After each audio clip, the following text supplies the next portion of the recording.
Hello, here I am, coming in slowly, slowly. My computer keep on wanting to do one thing, but I don't tell it to do. But here we go. This show is about can can Cal Shanahan ever win a big game to the Super Bowl? Take the 49ers to the Super Bowl.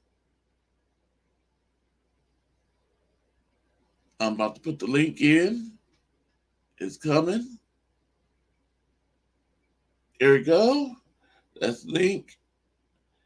And I want to say, welcome to my show, Bird Game family. Thank you for coming in. David McNiner will be on soon. And then we have another new guy, Steve-O Superior. Well, thank you. And No Border Sports. What's up? So, coming in from San Francisco, Daily Sealy, my man, John J. What's up? Hey, how you doing? I'm Oh, doing good. he The, disappeared. who disappeared? No Border Sports. I was just about to bring him in, and I was about to say, coming in, and then he disappeared. Maybe he come back. Maybe he has some technical Mm-hmm. difficulties. Yeah. Um, yep. The game is going now. I know. Yeah, the game's not over yet. I'm shocked. It's 0.6 minutes left. Fourth and fourth.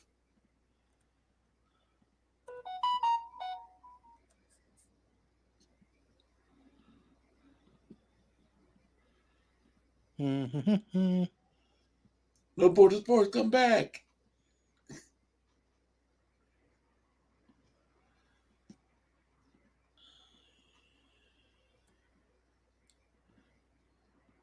Um, yeah.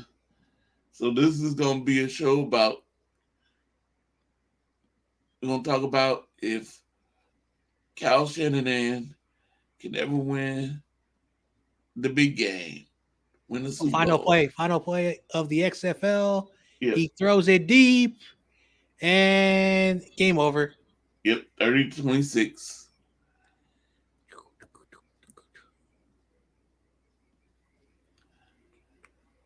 Mm-mm, mm-mm. I'm trying to get some more people in here before I get started.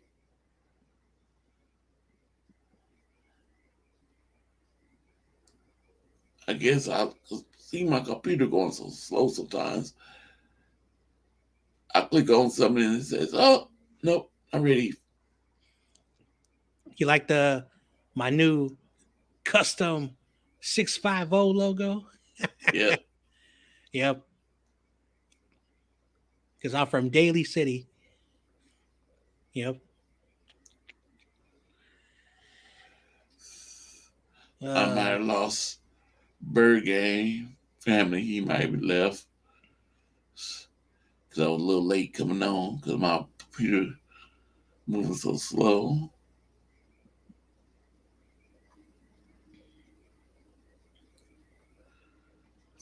I got one viewer. I don't know who it is yet. I think they're still at YTC because the game Yeah. just ended. They'll get here. I'm doing the XFL tomorrow because I gotta practice with that new scoreboard that I got. So once I learned, I'll be happy. But yeah, I gotta start to learn how to use that scoreboard. Yeah, I don't know how to do all that stuff yet. Put that I know stuff up because there. I know like next year I'm gonna do all the games, like all the games.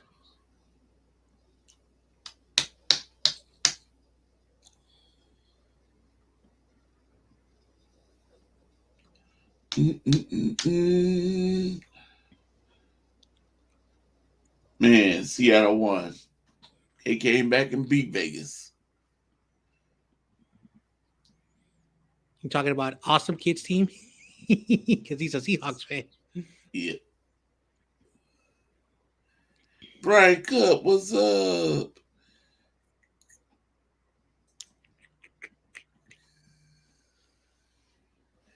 I'm waiting to get some more people in here, Brian Cup. You come on in here. Link is in the chat.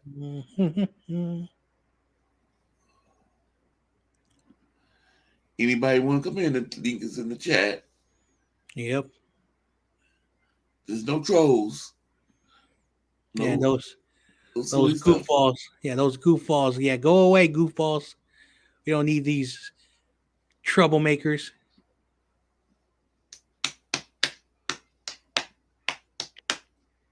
Here's somebody coming in. He's all the way from New York. YTC. What's up, fellas? Hey. Yeah, just got done with the stream. What's going on, everyone?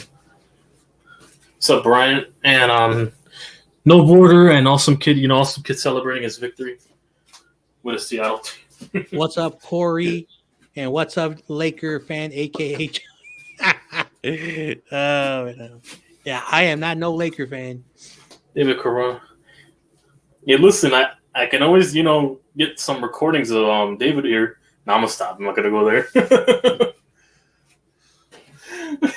David, doing your favorite awesome job. kid. Hey, awesome kid, how you doing?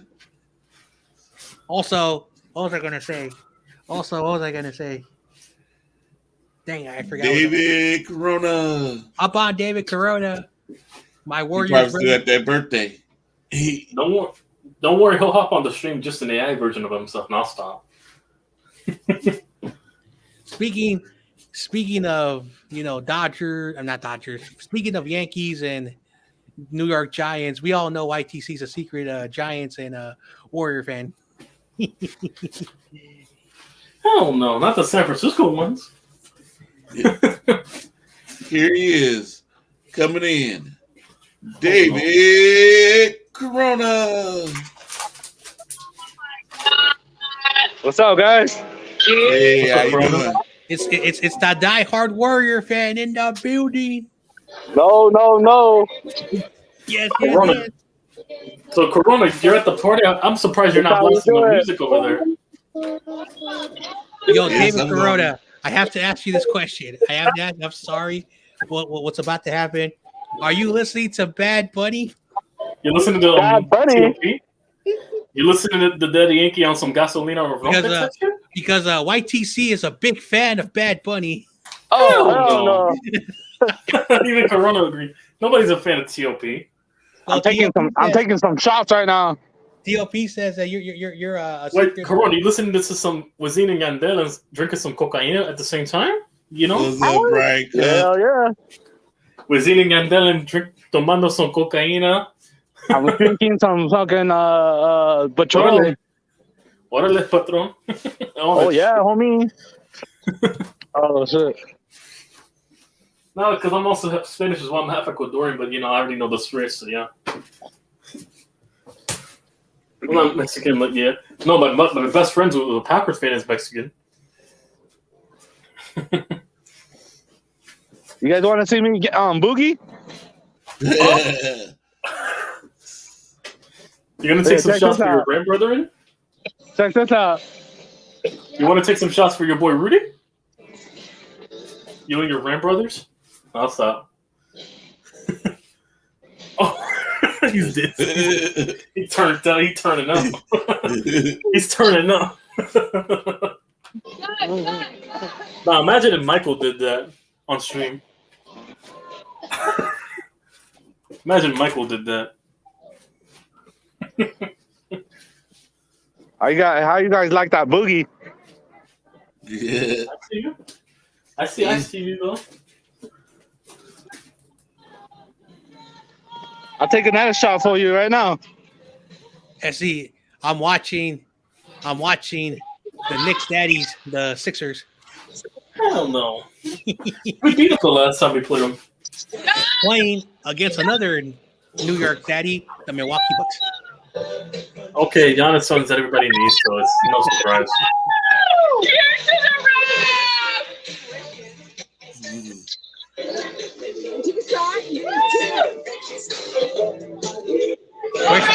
Where's the lime? Where's the lime? Right here. You want some or what? Where's the lime? Right here. Oh, lime. I don't use no lime. No, because when they do parties, because like there's Mexican people in the Bay Area, they drink and put the lime. Oh, I know. Yeah, I don't do that though. Okay. Yeah. I was trying to wait to see David Niner get in pretty soon. Hey, speaking, how was it? I just remembered something. I'm sorry, Corey. I'm really, really sorry. Can you play that Rudy talking about how he and David Corona are Rams fans? Oh, hell no. Oh yeah, go ahead, YTC. Oh, he's probably muted. Anyway, go ahead, Corey. What were you gonna say? How was your day today, John Jay? Just chilling. Hey, you guys want to see the sprinkler? You guys want to see the sprinkler? Hey, check this out.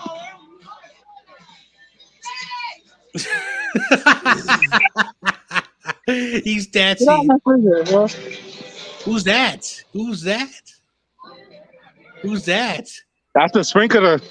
No, who was that? Who Oh, that's my sister. That's my sister. Oh,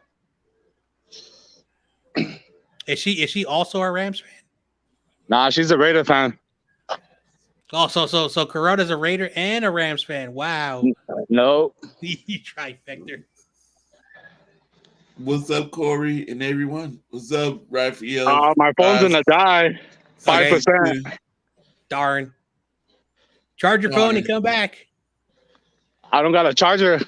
Oh, that's tough. YTC, where are you? I left it at home. Darn. All right, then we'll see you tomorrow. I'm doing a stream at 10 a.m.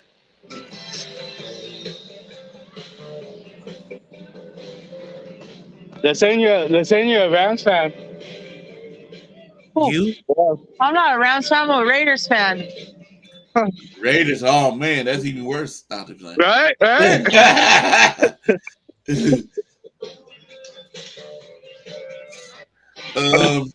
Man, I was hoping YTC get on here before you go because I wanted to play that thing. YTC, where are you? Nah, who cares? It doesn't matter. He'll listen to it eventually. YTC. I think he's on mute. I'm back. Okay, play that thing you played for us about what Rudy said. Hey, you just missed it, YTC. What? I just took a big ass shot for you. For what? He also danced the sprinkler. And the sprinkler too. Wow. YTC. Yeah. Play that that thing you played for us. Oh yeah, hey, can you play David Corona? What Rudy said about him and David Corona, Rams fans? No, I'm not no Rams fan. Go ahead. Hang on. You want me to show you who's a John, I Rams still fan? have a secret Brock Purdy jersey and a Rams customized one in my He's a closet. Rams fan. Did you hear that? Hear that, David? David, did you hear it? Here it is. Here it is.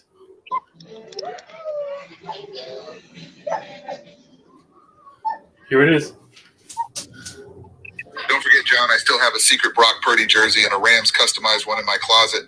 And David Corona from Riverside is my neighbor. What? Damn.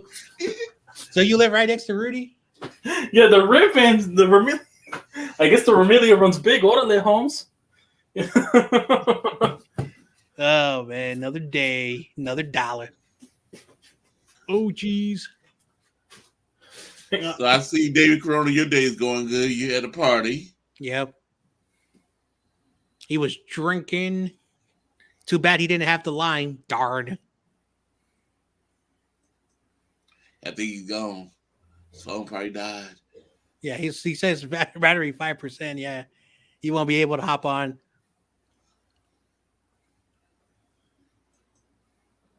What's up, name Faithful Corey? What's up, platform 346?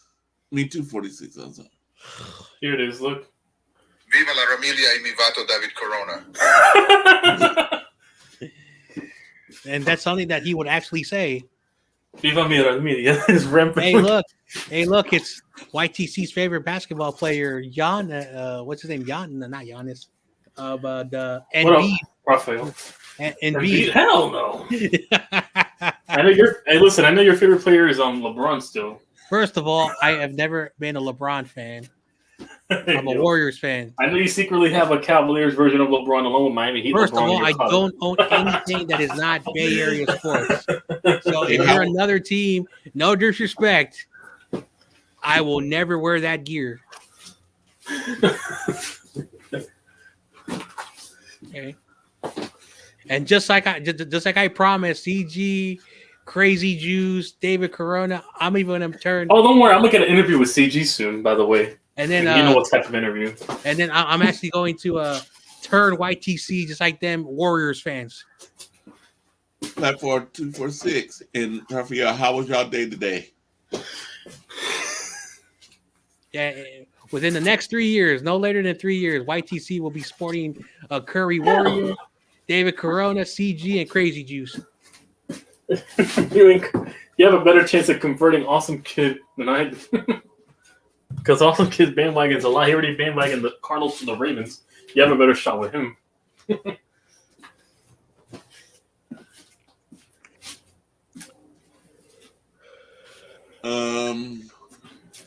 I guess I could go ahead and get started.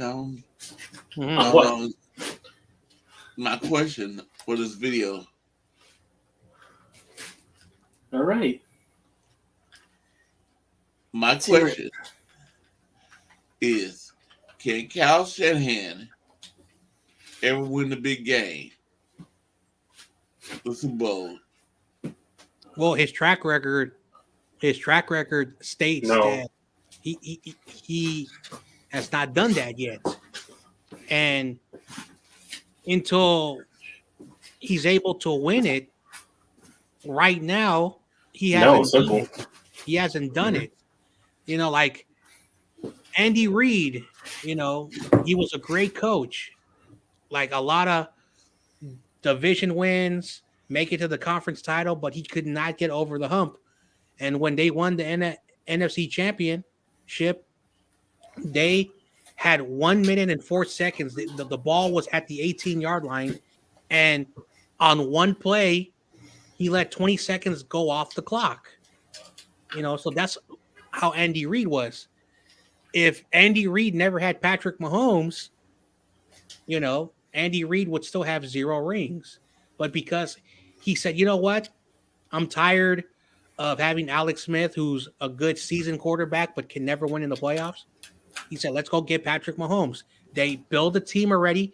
They had a good core, a good defense. And of course, boom, like the success happened. So when you have a skilled player like Patrick Mahomes surrounded with good talent, what do you expect? Patrick Mahomes is 64-18. And again, I don't want to sound like that weird dude who used to coach on that Netflix show called Last Chance University. He says that Patrick Mahomes is garbage. No, Patrick Mahomes is good. A good quarterback with a good offense, the offense is going to look amazing. So until Kyle can stop goofing around and keep his quarterbacks healthy, we can run the table. What's up, fellas? That's Eddie, So, Seahawk Eddie.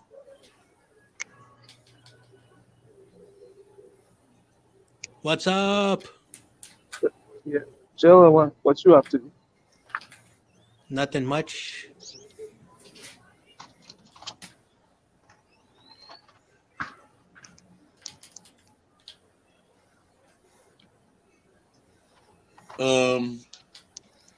What you think as a Giants fan? Do you think Kyle can ever win a big game? what, me? Yeah.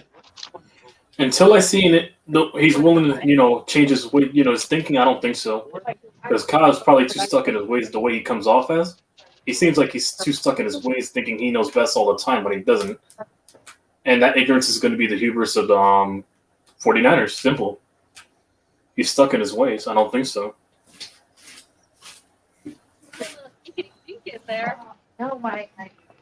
Sometimes I kind of have to go with YTC also. So, Okay. Till I see Kyle Yeah. wanting to change his ways, I don't think so. yeah, Platform. sometimes there are times like he just doesn't know what he's doing. I mean, look what he did look what he did in Atlanta. It's one thing. Platform. Yeah, exactly.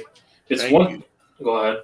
I can bring it back for you. And It's one thing to be able to draft talent, but it's another thing to be coaching them to their strengths. And Kyle doesn't do it too well when it comes to certain people. So yeah, The link is in the chat platform 246. Would you like to come in? Because Steve, would you like to come in? The link is in the it chat. has to be play calling because the Niners get every I'll do position, it practically again. any position but quarterback, they get well. That's practically it. If you want to be honest, yeah. Cause I know how no. So my question to you guys would be like, is Shanahan like just always drafted running backs that's just undrafted, taking Platforms 246 say yes. whoops? He said yes. Sorry. Cal can.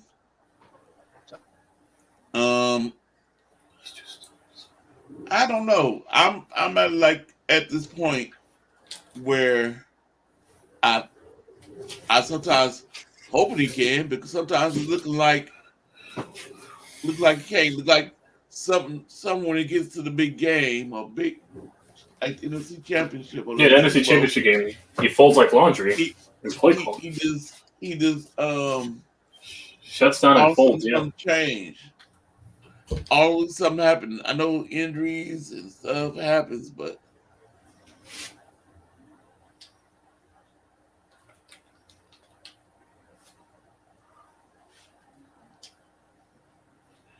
Lawrence, we will make it happen. Let's talk on the side, buddy. Don't talk on the side. Come on here and talk. Side chick. He said sidekick.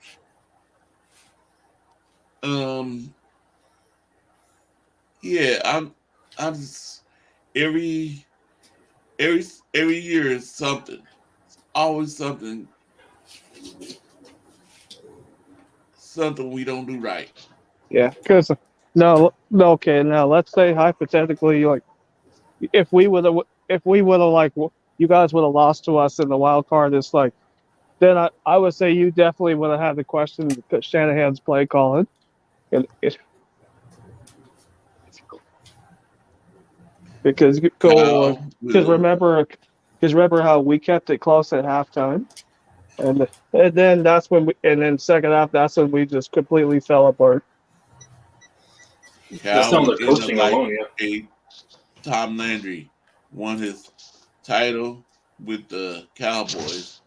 It will take a while. I mean you're on limited time with the Niners. You're really on limited time because the roster's not going to get any better if the cap's really low for you guys. Well, like again, I don't want to. Somebody's coming in.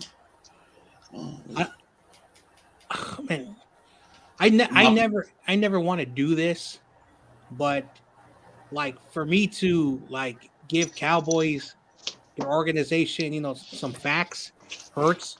But Tom Landry, when he took over the Cowboys, his first 6 seasons, were the first 6 seasons of the Cowboys' history. They didn't really have anything. But after the 7th season, and then for like over a decade, the Cowboys were really, really good. So that was the difference. Like the Cowboys were an expansive team.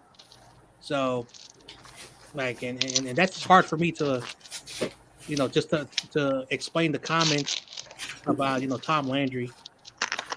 Anyway. What's up, fellas? What's up, my man? What's up, David? David. What's up, David? McNiner. Yeah, good. Well, Yeah, I know I saw Lawrence said he wants a hat from Bryant. That's where this bad boy came from. Coming in, my man's Steve-O. well, because I remember like in 2012, it's like people started calling us our fan base back a bunch of bandwagoners. Mm-hmm. Ever since because we drafted Russell. Mm-hmm. No, the LOB. No, because the LOB, yeah. Well, They were that is like. bandwagoning the LOB. Well, we do. I mean, after what I saw. Oh, No. all right. Well, so I have a quick announcement. Anyone that is my friend or follows me on Facebook, do not click any links sent to you from the messenger. My Facebook account was hacked. Got hacked. Yep, I figured.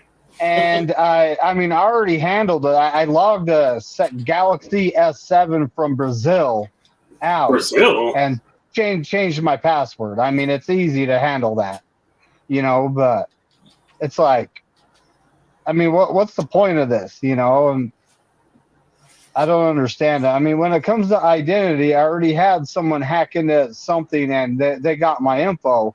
My credit's currently frozen. Which, I don't need to go get anything anyway. I have everything I need. I have a credit monitoring service that tells me if anything comes up, and it'll be like that until I know for a fact that I'm safe, Mm-hmm. But it's like, what, even if they get my info, they ain't getting anything. You're not going to be able to, when it comes to my bank, that is straight up on lockdown. It is double authentication. And to actually do something at my bank, I have to be at the counter right now because of what happened. Mm-hmm. So, I mean, it's hacking me is a total waste of their time. I'll say that right now. Sorry, the Wi-Fi acted up. Seahawks, Eddie. David McNiner. Yo. Do you think Kyle Shanahan can ever win the big game like a Super Bowl or NFC championship? I personally think that he can. I mean, right now our Achilles heel has been our QB position, the whole time he's been here. And that's the whole reason he drafted Trey Lance, So, and here we go again. We have Brock Purdy, a big question mark on if he's even going to play this season. Let's be brutally honest here. We don't know if he's even going to be able to play. So we're going to have Trey Lance out there. He's going to get reps. He's going to be at least starting off the season because I don't see if Brock Purdy's ready. I still don't see him actually being ready until week 3 or beyond a little bit. Mm-hmm. And, we're now going to find out what Trey Lance has. And with Brian Greasy, too, a QB coach that's in tune to him versus Scangarella, who he didn't want Trey Lance. He wanted Jimmy G. He was the Jimmy G guy. So he probably didn't help Trey Lance's development very much. So that was pretty much a wasted year altogether. But now we have Brian Greasy working with him. And he's already out there throwing. John Lynch is watching him throw. So the kid's gonna put in the work, but he needs game reps. Nothing replaces game reps. Yeah. Mm-hmm. Yep. Steve-O, do you think Kyle could ever win the big game, Super Bowl or NFC Championship? Yeah. I heard John Lynch. The reason why he was looking out his windows because he was hearing a bunch of ducks. It took Andy Reid 20 years to do it. I mean, there's not a lot of one team wins it out of 32. I mean, there's not a lot of coaches that have multiple rings. I mean, I don't know. You can 28-3 comeback. I mean, he wasn't the coach and everything, but like look at it like this: like if Jimmy G would have made that pass to Sanders, which was a couple yards off, nobody's talking about for 2 years now on content is talking about Trey Lance or Brock Purdy. So, there goes all that content. Mhm. You can thank Jimmy for that. Yeah. Oh yeah, he did. Oh yeah, that's right. He overthrew him. I know But he can't throw the long ball. How do you overthrow him? They say too that what's the name slowed up too. I know like every time he threw the ball deep, the ball was short, and then that throw was like between 5-10 yards, way further than Emmanuel Sanders. And apparently Emmanuel Sanders, like everybody has a podcast now. Like even like those people who are on the sports network, everyone has a podcast now. Everyone's like doing this. That's the future. And Richard Sherman, apparently he has his own little podcast, and he had Emmanuel Sanders, and Richard Sherman's like, how do you feel about this narrative that like Jimmy Garoppolo overthrew you, yada yada, and Emmanuel Sanders was like, it's my fault for slowing down because he didn't think Jimmy can throw the ball deep. So like Emmanuel Sanders, like, and again, like anyone who thinks otherwise, that's your prerogative. It is what it is. But you could tell people, in that locker room like Jimmy, they respected him. I know in the last, year, they tried to get rid of him for sure. It's just that what happened, and then, at the end of the year, the relationship finally, ran its course. But you can see even former players like Raheem Mostert, Solomon Thomas, Lincoln Tomlinson, players who are not on the Niners no more, how they still praise Jimmy Garoppolo and they're on other teams. So, but the point is, like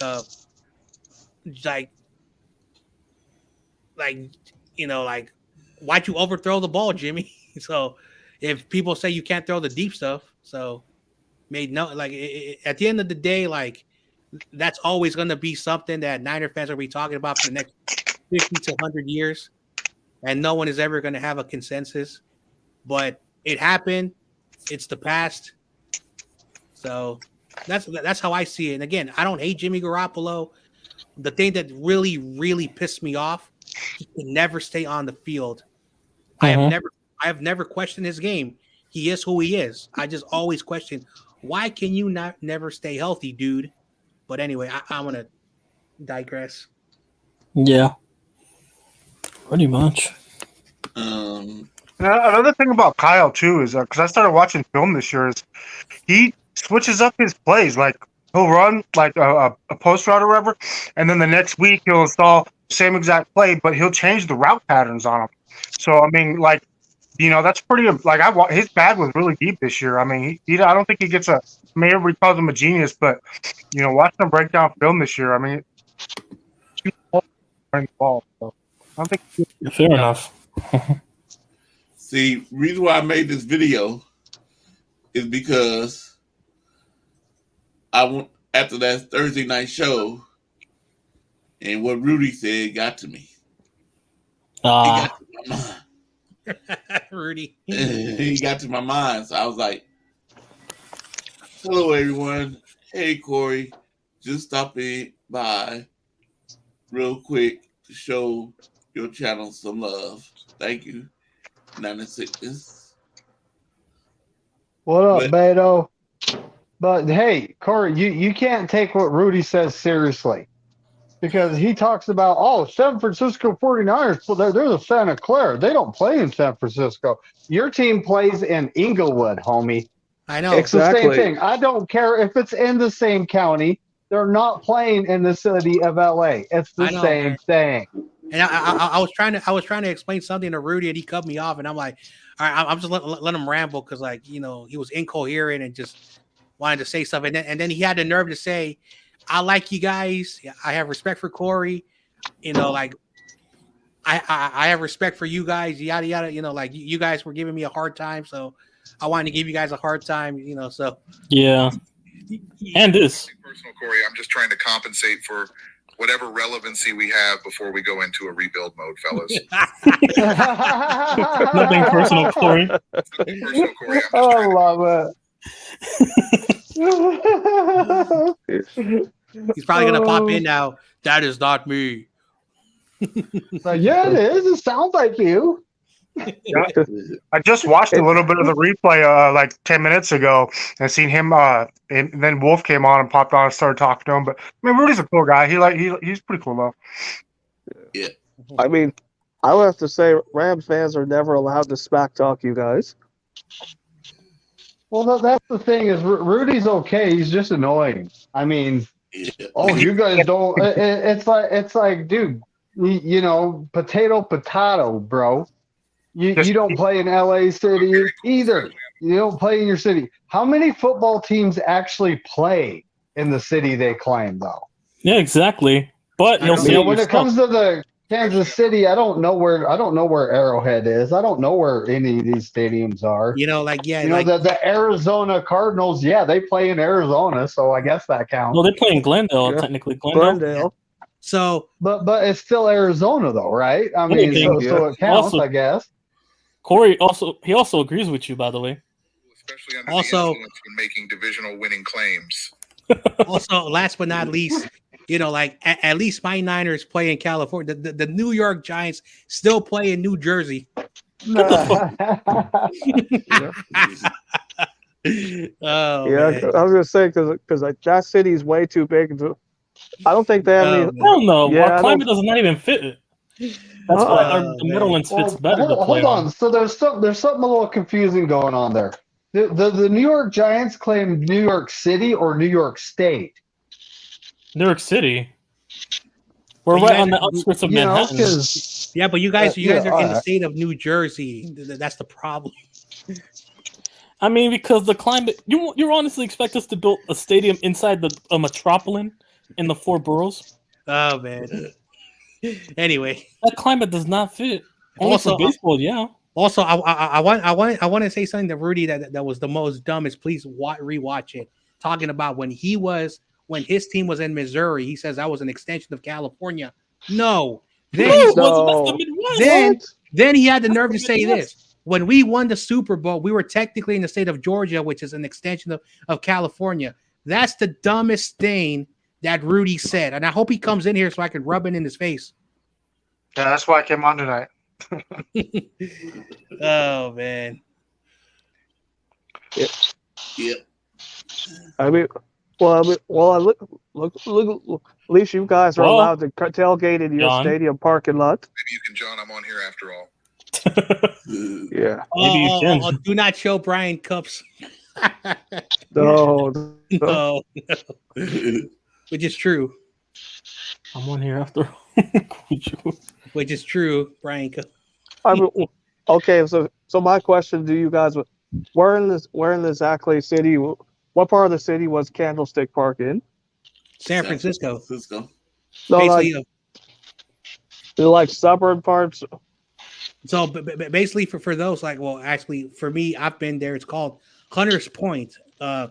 It was an old shipyard back in the 40s. Yeah, that's a fact. They don't play. They play in Arlington as well. So Get on the basically, Cowboys. yeah. So basically, during World War II, when we shipped the boys out to the Pacific, that's where they made the ships, and they shipped them out there. So there's an area called Double Rock, which is basically wide. There's a big old giant mountain right next to it. But right there is technically the Bayview Hunters Point. For those who don't know, it's a blue collar, majority black, people who live there. And it was in San Francisco. But again, it was a working class. And again, I don't want to sound kind of messed up because, I'm a native from there. A lot of people didn't like going there for whatever the reason. I'm not going to make any assumptions, but, and then the York family, they made that tough decision, which was not a tough decision. But at the end of the day, it wasn't San Francisco. Yeah.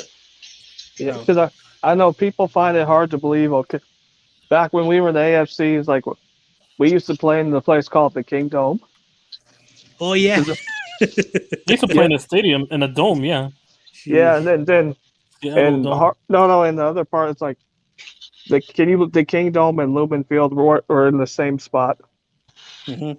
So in 2000 when the King Dome blew down, like I think for like 2000 for like 2 seasons, we had to play at Husky Stadium, which is also Washington State. Yeah, Washington College. Yeah. That's because like Washington in the last decade, they've become a powerhouse in the Pac-12. But I remember when I was a kid, we would spank both Washington's teams at Cal, and now Cal Berkeley has become like poverty, like what YTC was become poverty. There's a difference between poverty and has been, though. Has been, you have accomplishments. It's just you're not up to par anymore. Poverty is just nothing at all. No history, no nothing. And then There's nobody levels. expected the city of LA to get another football team. Jeez. Mm-hmm. Yeah, And also another thing, to rub the wounds on Rudy. Technically, they played in Anaheim, which is Anaheim. Oh wow. You see what 96 Well, says? since they play in Anaheim, wouldn't that not make them a Dodgers fan? That make them an Anaheim Angels fan. Oh man. And I know, and what's sad part, there's a lot more Raider fans in LA than Rams fans. Oh, true. I've been to LA. 96. Yeah, me too. 96. Hey, listen, I can guarantee you, if the Cardinals won a Super Bowl, they would have had more guys in the Rams parade. To be honest. 96. Do you Yeah, think the 49? Do you think Kyle Shanahan can ever win a big game, the Super Bowl, or the NFC Championship? Anyway, Breaking news. I was last in the duck race, and I ended up winning it on Niner Sickness's podcast. So thanks to him. Yeah. look at YTC's favorite basketball player, Joel Embiid.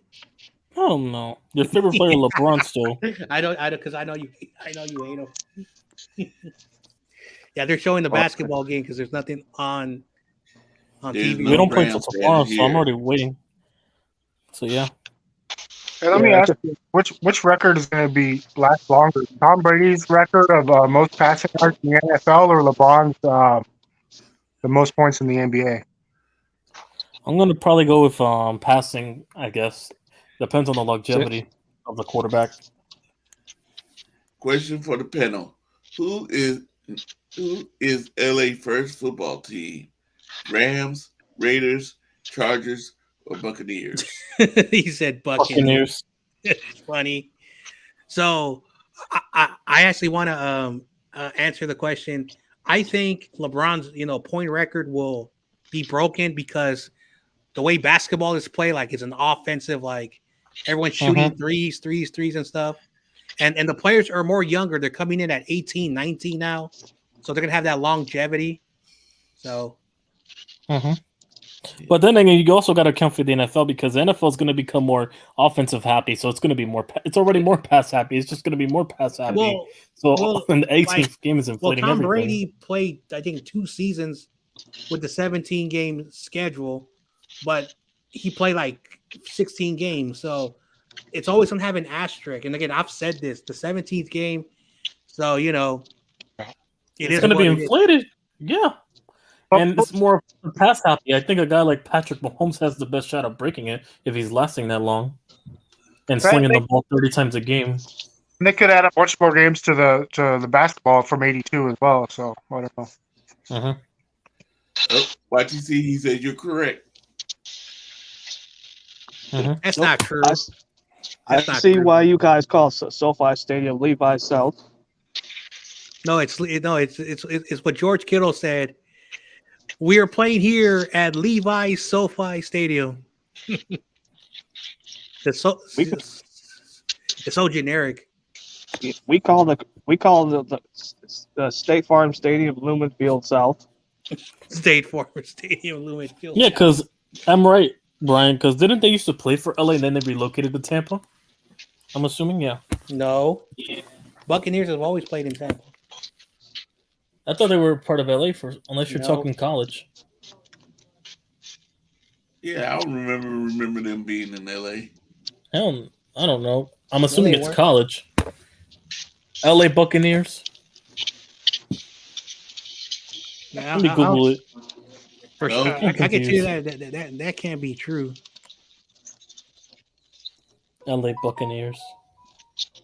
I'm Googling it right now. Hang on, let me see what the results. The Los Angeles Buccaneers were a national football team in 1926, representing the city of Los Angeles, California. What league were they play? Was this some other football league? Because it popped up 1926 for me. I'm assuming it was some other league. It was active for 2 years only. The Los Angeles Buccaneers. What league did they play? The NFL, yeah. 1926, he says. To 27, yeah. Rams came from Cleveland. That's a fact. I remember. Yeah, that's a fact. Okay. Oh yeah. No, he's right about that. Yeah. Oh yeah. But see, that was Because you know, before right my when they time. Yeah. I wasn't born until 1969.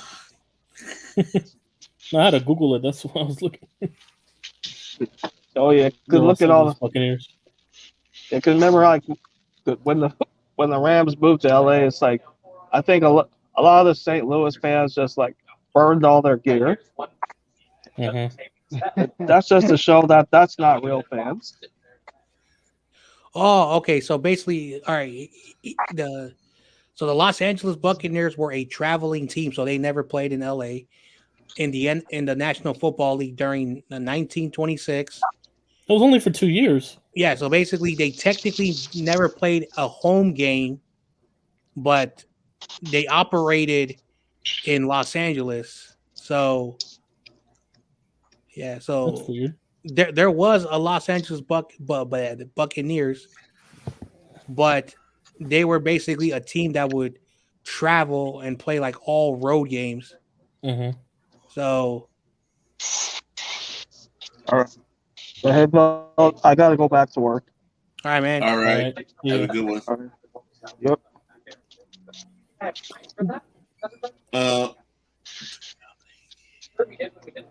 Okay. Shanahan's going to go from a run first team to like a 60-40 passing offense because we have like two 1K wide receivers, a 1K tight end, and then we got Danny Gray that probably should emerge this year.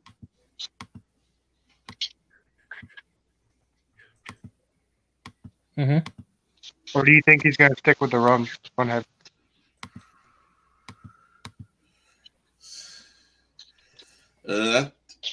He should stick with the run Mm-hmm. first.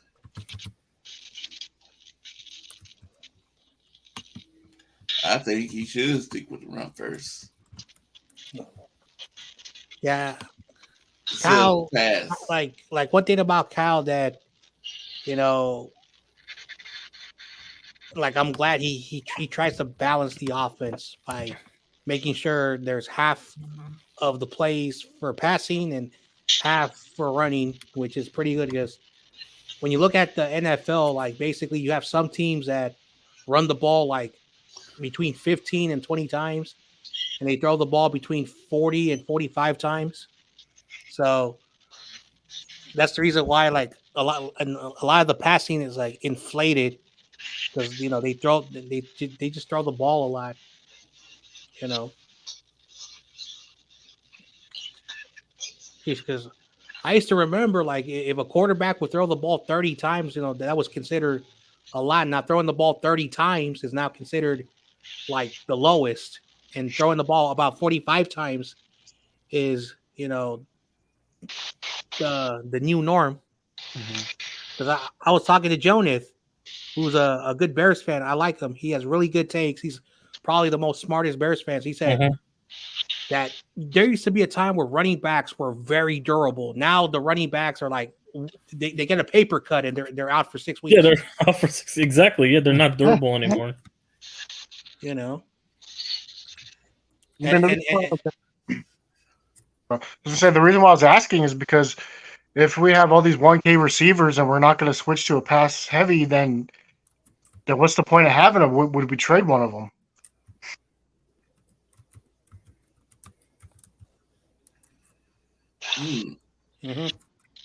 Because in case one go down, we got more. They can step in that place.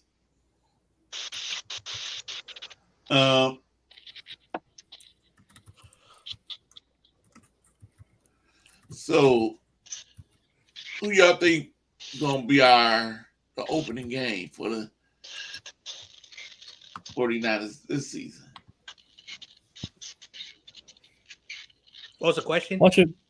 Who's gonna be the opening game? The first game. Oh, the first opening game? Yeah. That's really difficult.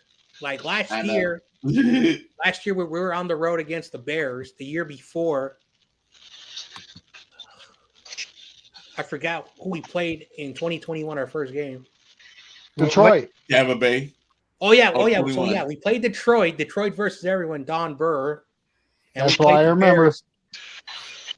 So if I had to take those 2 years and make a guess, the Niners will probably be on the road. I just don't know who we're going to play. And the reason why we're Plot twist. You know what? Plot twist. They're going to play the Eagles the opening game on Thursday night. That rematch game they always have. Yeah. Watch. The reason why they give you the Eagles. The reason why we start on the road is because the way they built the stadium. Everybody's in the sun, so usually we have like two of our first games are road games, but at least one for sure. I think watch it be the Eagles or Washington, some random NFC team. Who you think your Giants gonna be?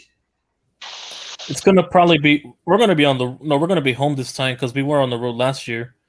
I think it'll be a home game. It's either a division game or if I had to put money on it, I wouldn't be shocked if it's who do we play this year? Hang on. Fun fact. We played the played at Candlestick before the Niners. Watch it be the Cowboys or Eagles week 1. I'm gonna call it right now at MetLife. They always put us week 1 against most of our division rivals. If I had to put money on it. Is that true, John Jay? But anyways, my head on all my computer's about to die. You guys have a good night. You too. All right, YT. See you later, Brian. What you think, John Jay, about what Brian Cutt says? What? Yeah, that happened. Yeah, that happened.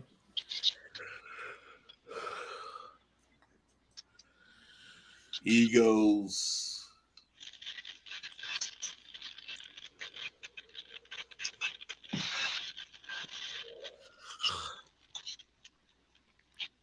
Facts.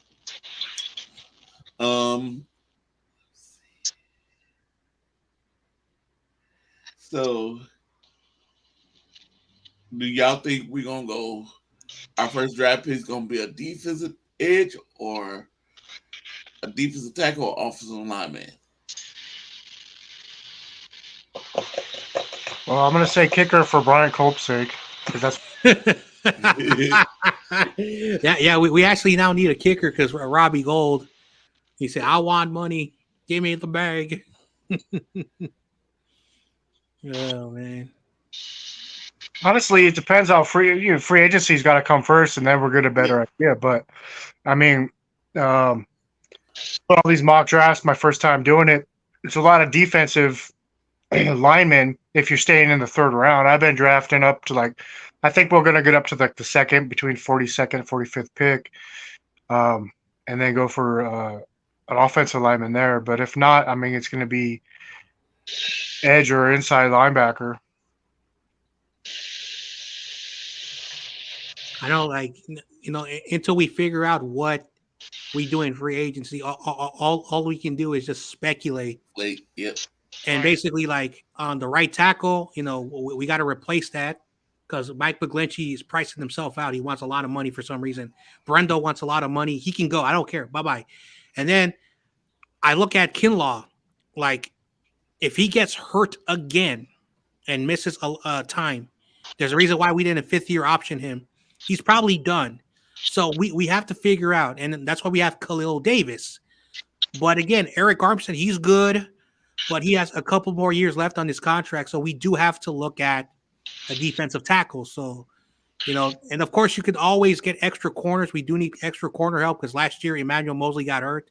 So right now, until we figure out what they're going to do, I still feel that the Niners, for whatever the reason, are going to go with the trenches. And I think they're going to go with that kid who I think is the number one candidate if we stay where we are, that McGuire from Missouri, or that edge rusher from Tennessee. Okay. I know you guys were talking a little bit ago about the window closing and everything, but I don't really see it that way because you got Jordan Willis. We signed him and Ridgeway. I mean, those guys are $1 million a piece. There goes that fills that there. Now we don't need that much depth. And then you're talking Hufunga's on a short deal or a rookie deal. Lenore's on a rookie deal. Khalil Davis, he's on. So I don't think we're that. I don't think our window's going to be closing as fast as everybody thinks. Yeah, because for whatever the reason, the 49ers always find a way to have depth. I remember when everyone was mocking me after the 2020 season, I said Azeez is going to be a really good player, and it looks like he's going to price himself out. But the last 2 years, he's become technically Fred Warner. He's good, but Azeez was that guy who, when he was on the field, he did a lot for us, and looks like he's going to price himself out. So that's why they got Flanagan Foles, who, again, I've been saying this guy Flanagan Foles is going to be really good, but he's also a free agent. So if we cannot bring him back, we got that kid McClary Ball, who impressed everybody in preseason, but I guess it's just preseason. So I'm not worried about the linebackers, but we always find these hidden gems like Aaron Banks. I was cursing this dude out. I was saying he was an F, and he proved me wrong. So I got a feeling that they got someone there on the offensive line that we don't know that could take over that center spot or that right tackle spot, and they will blow us all away. So I'm not worried about if our window goes away, because we always find ways to replenish, because we've lost a bunch of players in the last 3 seasons, and we still have been making the playoffs. But the other one, John Jay, everybody was like, because there was a better lineman than Banks, well, he didn't play. He's a bust, even though we don't play starters unless you're running back. And then everybody's like, what are you doing drafting a quarterback with the last pick? Look how that turned out. Uh-oh. Guess Oh, who's no, here? it's Rudy's troll account. What was it, Jim Everett? Jim Yep. Everett. Kyle Shanahan. Shanahan. He says the Yeah. same thing every week, man. Seriously. Sheesh. That's just funny. For me, I don't want to ever make assumptions, but I really don't care if someone talks trash about my team, because it doesn't really bother me. But some 49er fans, they really take it to the heart. I don't know why. I don't know why. Well, look, the Rams win 1 Super Bowl, and they just don't know how to act, Oh man. Hey, Bird Bird Gang Gang. family, Pacific Islander. Pacific 9 Islanders. Yep. 93229. Hey, thank you for coming in. Thank you. Yep. Jim Everett, 1994 PH. Yeah, I knew that was coming. There we go. You know what? You know this guy has all these messages probably saved on his device, Yeah. and he just Oh man. Dude, he's in the a same Niners fest thing. with me. Jim Everett, can you say something new? Something that we never heard yet? You know, Wait. I got an idea. I got an idea. Yo, Jim Everett, you love to talk a lot of slander. Why don't you come on in here? And if you have anything you want to get off your chest, do it on stream. Hey, yes. can you say his name correctly? It's Chris Everett. Oh, Chris Everett. Is it? It says Jim right here. No, it's a joke. Oh.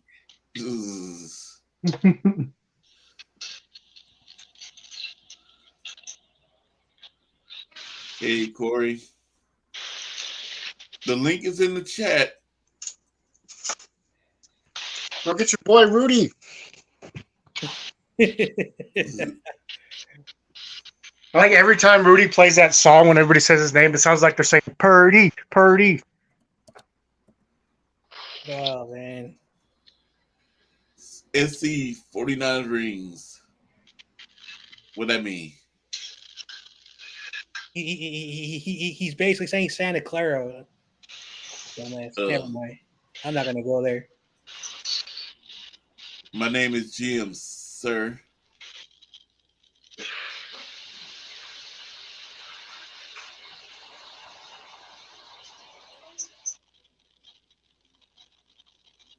Fun fact, Rams used to wear red and yellow.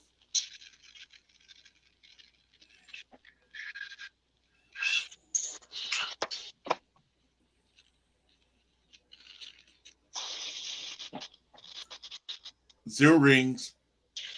Oh, somebody's coming in. Who is it? 0 rings. What is it? A Cardinals fan? Sam. What up?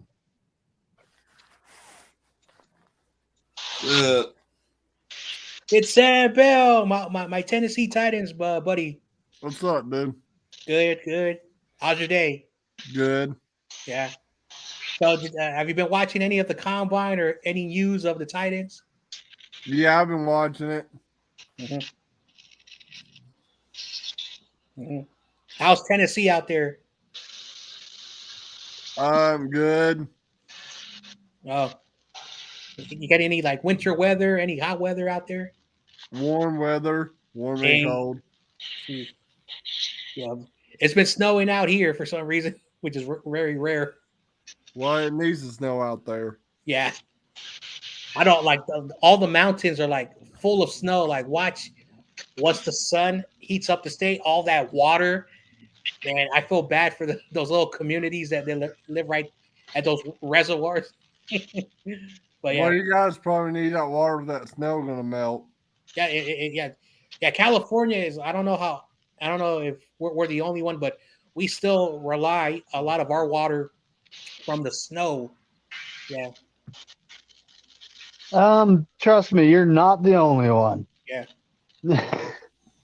Because we got the Great Salt Lake. I'm not sure if you guys have ever heard of it, but it is actually was at historical lows. They were talking about what are we gonna do? Because a long time ago it was historically high, so they actually installed a pipe and piped a bunch of it into the desert, just so it would stop flooding like industrial areas and things that were out in the general vicinity. Now it's like, oh, how are we gonna save it? I'm sitting there like, well, how about you wait until the Farmer's Almanac hits and we get some good winners, and guess what's happening? Hey, how do you guys get your picture up there? Huh? How you guys get your picture up there? Oh, the picture? Yeah. Okay, so on the top right, you well, not the top right, but on the right side towards the top, you'll see your name kind of highlighted in blue, and it says you're in the show. Everyone can see and hear you. Mhm. So you click on you, and it'll say edit audio avatar, Mhm. and that's what that picture is. Yeah. So basically, there are 3 dots. Where you hit those 3 dots, then you get like stop mic cam, and then you got edit audio avatar, edit name, remove from stream, things like that. And basically, you hit the edit audio, and then you just basically click on that square with the plus, and then if you have like a logo that you want to put on that square with the plus, and that's how you get your picture.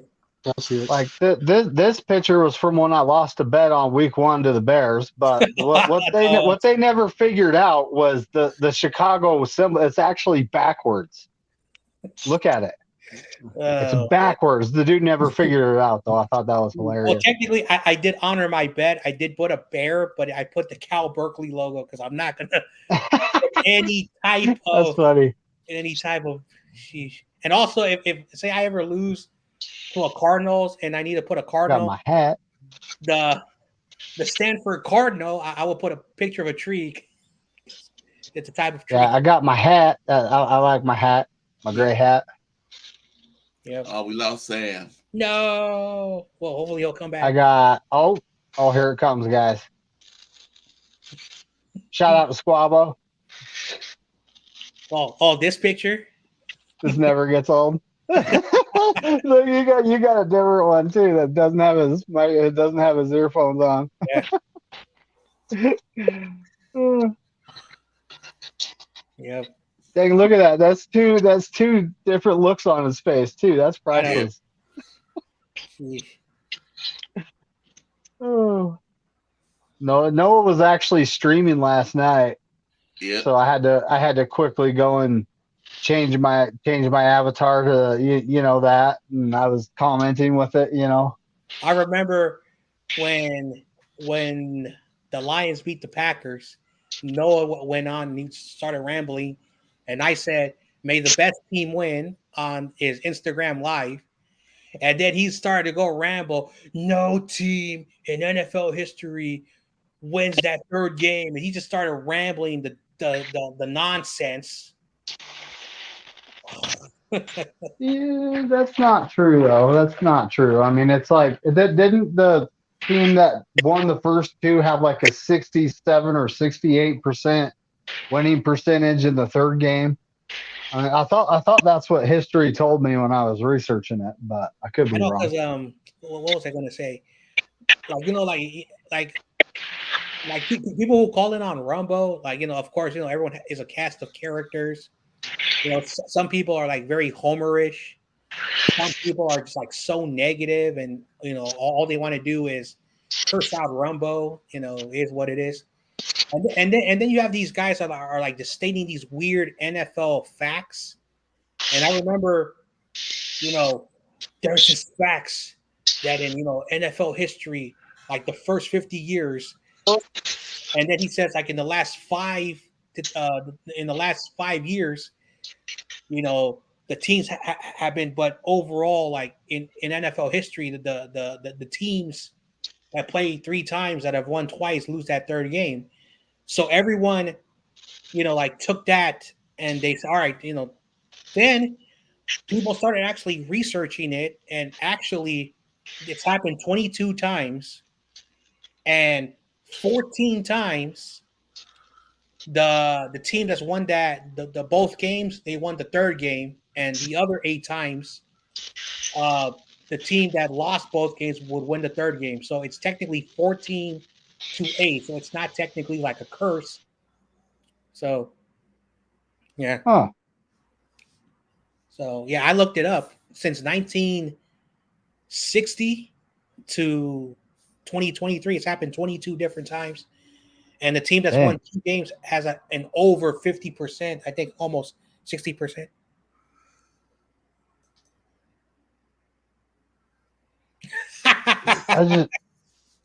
What we got? All right, so we got Squabo, and then we got, I want to say that's a dog.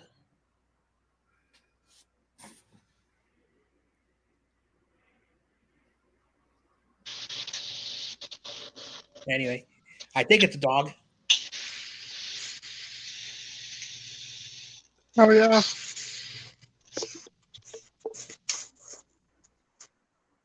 Is the dog trying to catch something, or is it just I me? can't even tell. I'm looking at. He's got his bone, and I'm trying to pet him, and he doesn't have anything. Oh. When he's got his bone, he's like, "You leave me alone." Oh, okay. He's like, don't mess with me. Like I gave it to you. I'm not going to steal it from you. Yeah. I'm a big dog person, and because where I'm from, a lot of people own pit bulls, and a lot of people are afraid of pit bulls. But the pit bulls, they love me. Like every time I walk by, like even like the most ferocious pit bull, like when they see me, I don't know if it's like if dogs can tell, like but my aunt, rest her soul, she passed away a few years ago. Now I have her dog, so taking care of that. But when I would visit her, that dog like hated the neighbors. And so when I got there, the neighbors were, oh man, I'm so glad because that dog really annoys the crap out of us. But every time I would walk that dog and someone was like, they said, you stay away from John Jay. That dog was like very protected over me. So, but pit bulls are kind dogs. Like a lot of people, it's just unfortunately some bad people who own dogs, treat their dogs awful. Yeah, don't own a dog if you're gonna be rude to the dog. Oh, I've owned 3 pit bulls. I've never had any problems. Mm-hmm.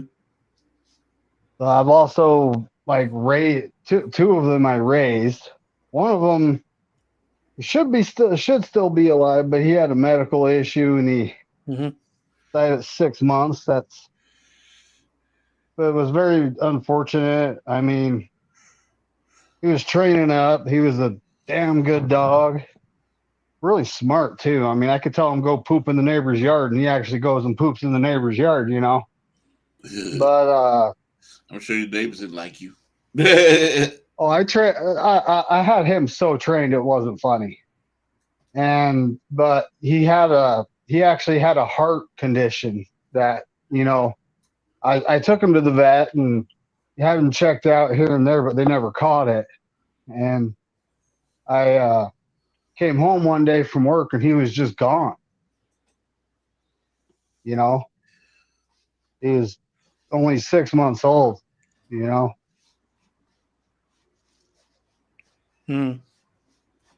But yeah. So, David Meniner, ask you first. How many chances should we give Kyle Shanahan? Well, all right. So I'm going to take the Eddie DeBartolo mindset, and he would have been fired this year, if not last year. And I mean, just that's how Eddie DeBartolo rolls. You have a football team that's this good. You need to win a Super Bowl, period. He actually almost fired Bill Walsh, but Carmen Policy talked him out of it. Mm-hmm. I think it was the year before we won 2 in a row. I think it was the year before that was the year that Eddie DeBartolo wanted to fire Bill Walsh. 86, 87, around that time? Yeah. Okay, same question, Steve-O. I mean, I think my question is, if he wins a Super Bowl, where does that rank him among the coaches? I think it's pretty high. So he's not going anywhere for a while. Wow. But how many chances, as if you the GM, me the owner, how long you would stay with Cal? Easily 4 more years, easy on the low. I mean, I don't see anything changing soon. And this guy's young. Back in the day, you wouldn't get a coaching job till you're 60. These guys are in their mid-30s now getting coaches jobs all over the place. So, Who knows if they'll stay steady? But What about you, John Jay? So this is how I see the situation with Kyle Shanahan.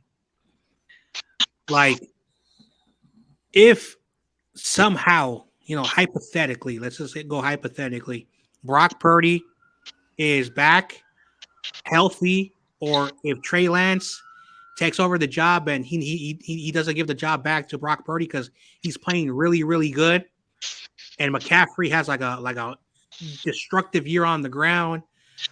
Steve Wilkes makes the defense much better, and the Niners win the division. And say we have the number 1 seed or the number 2 seed, which still is home games, or whatever. And we're back to that NFC Championship game, and we're up again by 10. Like in the 2019 Super Bowl, we're up by 10. The NFC Championship game the year before, we were up by 10. And then those games at the end, those teams raised those trophies, not us. This year, Brock Purdy got hurt. You can't really get mad at Kyle, but, you do have to question why in the most important game you didn't have Jimmy suit up just in case. So you got to question that. Like, why did you not have a contingency plan for something? Because you always have to look at worst case scenario. So say we're back in the NFC Championship. This time we're at home. We're at home, and say we're playing like a Cinderella team. We're supposed to destroy, and then we're up by 10, whatever the score is, and then that Cinderella team is going to the Super Bowl. If I'm Jed York, I said, I'm going to give you the 2024 season. And if we don't make it, if we don't win the Super Bowl, I got to let you go. Because we cannot be this close every single year and watch the Eagles represent the conference, having the Rams represent the conference, having us represent the conference, and us losing in 2019. Because again, like what David McNider says, Bill Walsh had two Super Bowls, and he was planning on firing him. So I get it. You screwed up with, I think it was Jim Harbaugh. You let him go because he had personal issues with you and the executive staff.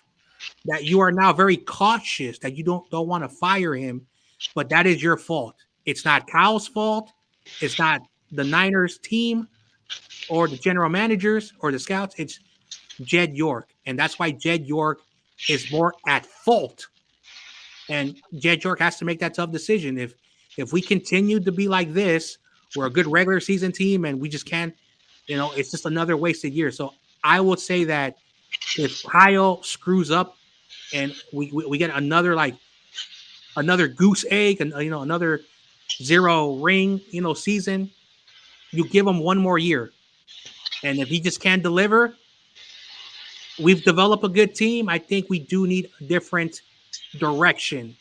That's just my opinion, my thoughts. Yeah, I will give Kyle this next season. If he don't produce, let's see if we get all the way to the NFC Championship and get in. I'm gonna be like, it's over. Let's move on. Kyle, I don't think you can win the big one because you always do something, change something. Something always happening. Something's wrong. We gotta fix this. You can't keep on doing this. We can't be like Dallas. Cowboys keep getting almost to the promised land, and they'll make it. Well, I'll say this about as far as Jimmy G suiting up. He there's a YouTuber that is also a reporter in the locker room. I'm not gonna say his name, but he said that week he seen Jimmy on the scooter still. So I mean, especially in basketball, the first thing you do when you can't walk for a week, much less a couple months, you can't run or jog, you're not going to have any stamina to do anything. I mean, you got to get that back. So I mean, I kind of. And the other thing is, I know you guys talk basketball. Like CP3 had the same injury as Jimmy did last year. Like I know for a fact, if my thumb's all tore up, I can still dribble with my fingers and shoot. I don't need to use my thumb. So like I think it would be really hard to. I even asked the doctor that was on TED Talks Ball last week, like to even use your thumb just to hold the football. I think it would be a lot harder to hold the football. So I'd have to, give him a little bit of credit there that Jimmy wasn't looking out for his own bag. Well, Yeah. I said this, when when we were losing, and I'm not sure where you live, Steve-O, but I'm in the Bay Area, so we have about like 5 Bay Area news networks. One of them covers the Niners more than the other sports.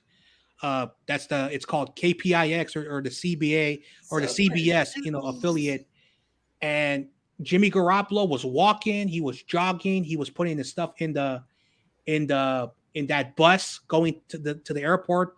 He was very happy. Like a lot of people were like, is he going to play? Like why is he going to Philadelphia? But that week, no disrespect to the YouTuber who covers the team, but again, I'm here. I'm able to get more inside information because of like where I live. So not everyone has that luxury, but he was not on the wheelchair, or I mean, not a wheelchair. That wheel brace or whatever you said. So, and again, if he could not play, why did you bring him? Why did you bring him to Philadelphia? You don't bring a player to Philadelphia who's going to be on the sideline. I'm just saying that thing still really irritates me because if I was Kyle, you can't play, or you stay in San Francisco. Same thing with Trey Lance. Like, why was he there? If his season was over, it made no sense. I can see why Trey Lance there. Yeah, I know. Because Trey Lance needs to learn. He Yeah. needs to see the feel of the game. See, Yeah. he's learning. I can see that. But yeah, Jimmy, if he ain't playing, he should not have been there. Agreed. But anyway, never mind. Crazy Juice, how you doing? Yeah. In the comments, Crazy Juice, I know you won't come on. What you think about my title of the show? Can Kyle Shanahan win the Super Bowl or the big game? And how long would, if you was a GM, how long, the owner, because the GM can't fire the coach. If you was the owner,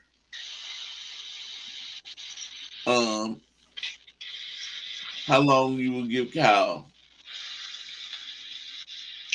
And last year was such a magical year. You know what I mean? Like I wasn't worried about nobody, Miami, Tampa Bay, nothing like that. A couple days before the Eagles game, I got okay a little bit, but and I see most people online that the whole year the YouTubers were kind of like, yeah, I don't know about the Super Bowl, but definitely the NFC game. And I was like, no, I'm confident, man. And I'm like, and my biggest thing is, damn, I want to win one for Mike Shanahan. You know what I mean? Before he passes, and I don't think that's ever been done, a father-son combo like that. And damn it.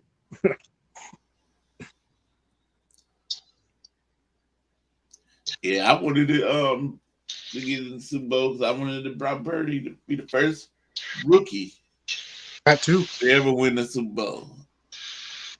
He'd be the first.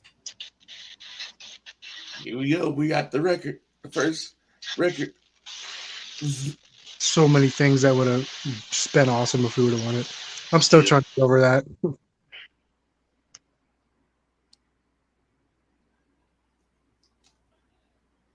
And I'm hoping the Niners, the NFL don't do what I heard John Jay saying. We was in YTC. We were talking about how the NFL might. What do you say, John? So about sacking the quarterback. So, like, I was having this conversation with YTC's friend. I don't know if you ever met him, Corey. His name is RJ. He's a little bit. He's a more negative Giants fan, to say the least, and he's always being sarcastic. He doesn't take nothing serious. But the only reason why I bring him up is in about 3-4 months ago, I was on his channel, and of course, they love to always argue and goof around. It's who they are. They're not bad dudes, but the NFL, like, they're trying to make the game as safe as possible, and the league has discussed that when it comes to sacking the quarterback, they want to make it more safer. And I was saying that I won't be surprised if they take away the sack, because the sack was not a stat before, I think, the 1982 season. So there are a lot of players that have like over like 200 unofficial sacks before that mark. But the point that I'm trying to make is that once you start to make football as safer as possible, you're basically going to have to eliminate what the edge rusher does. So again, football is a sport. No matter what, no matter how safe you're going to make it, players are going to get hurt, and the best way to prevent injuries and long-term negative effects on the body is that the league has to start to mandate an extra week of training camp. And so instead of 1.5 weeks, 2.5 weeks, so the body can get used to that. And then they got to go back to the 4 preseason games, so coaches can have more extra time to evaluate and give players more time to play, and then go back to the 16-game format. But at the same time, what they need to do is like off-season workouts from March to July is not mandatory no more. So the body can heal up, and then they can get about 7 weeks of that tackle football before the season starts, because it takes 5 weeks before players' injuries start to stop. And then, but unfortunately the league, all they care about is, I don't want the players to get hurt anymore. So, but you're basically going to make the game more dangerous, and fans are just going to be like just angry about it. So that's what I was trying to say. But I won't be surprised if the league's like, hey, you know what? Let's not like sack the quarterback. Like, you can tackle the quarterback. No more sacks, because it's too dangerous. But whatever. Rudy. Oh, it's Rudy. Props, Corey. What's up, fellas? On my way home from work. Rudy is in the building. Plus I they would give Cal one more year. They limited all the contact practices now to X amount, and I just think that they should just wrap up the quarterback. Don't take him to the guy, just wrap him up, and then just call it good. I mean, at this point, we had a couple of years back where we had the ratings were all down and everything sucked, and yeah, of course the points are down because you had Aaron Rodgers was out, you had Drew Brees was out, the top 5 out of the top 10 quarterbacks were hurt. So I mean, it brought down. Nobody was watching because there wasn't anything happening. And also the Guardian helmets. I don't know what you guys' thoughts on that are, because 52% of the concussions went down during the training camp, and then they're talking about extending it to extending it a few weeks, and like 150 players wore them during the whole year. And I'm sitting there going, well, why don't they wear them during the game? And I know they don't look attractive or anything. I'm like, well, they wouldn't put them in the game because then you couldn't see the logo,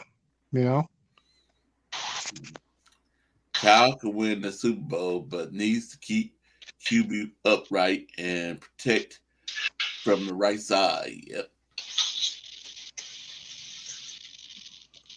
At this point, I'm not even sure if he could win the big game. Though I still support Cal, and I hope he's learning from his mistakes. Yeah, you know what? This is what makes me mad about this deep, protectors of the quarterback too.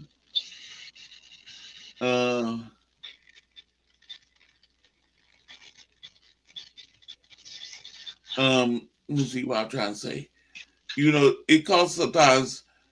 These are the reasons why you're getting a lot of these breaking tackles. Because the defensive player got to go think how he's going to hit this person, how he's going to hit this offensive player so he won't get a foul. You got to think about it now. Instead of just going in and making the tackle. You got to think how he can position his body and all this stuff. Because they don't want to get that foul.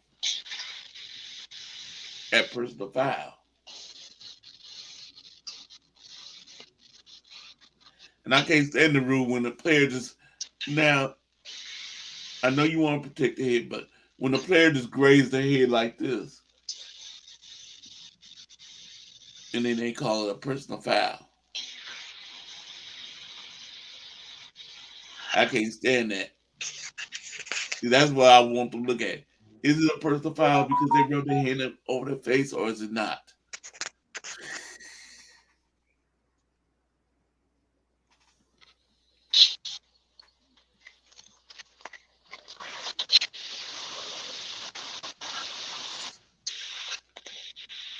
Um,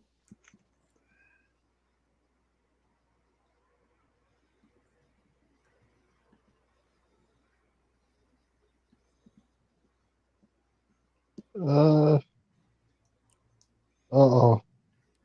What happened? Steve-O got RJ just posted a video. The Giants need to rebuild. Dave Gettleman messed up. Let everyone walk. Wow.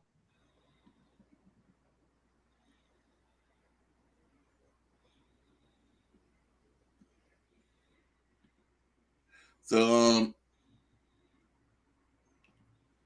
what you think, David Manana?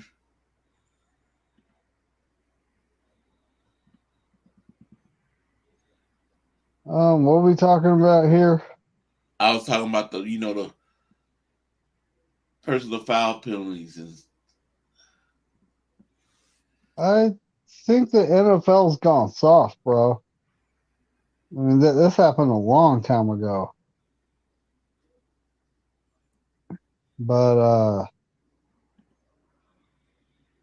yeah, this happened a long time ago, you know. And at this point, it's like I don't want to say it because I said it about the Pro Bowl, and next thing you know, they're playing flag football, you know. But I honestly think they need to chill out. I mean, the ejection of Greenlaw, that was extreme. Yeah. You know, back in the 80s, I don't even know if that would have been a personal foul. You know, the 70s definitely not. You know, I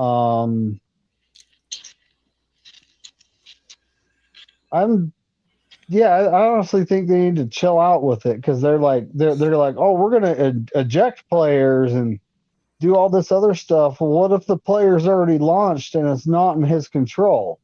Because like in Greenlaw was going for the hit. He'd launched, and then the player moved down, and that's how the helmet to helmet, and that's how that happened.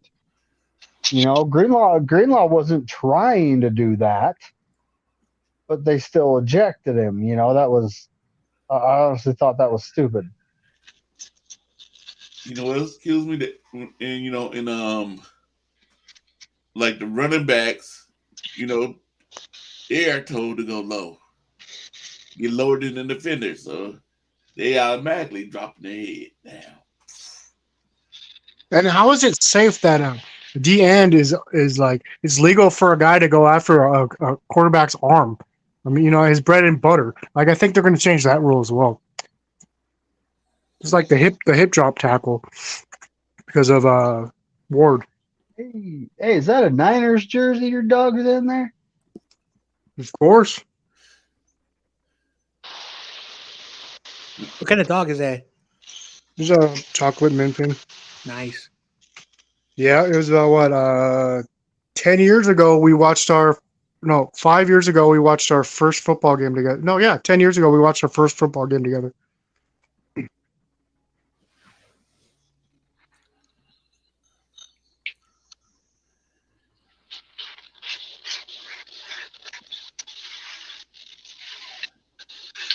I think they gonna come up with a rule with this rugby play that the Eagles did.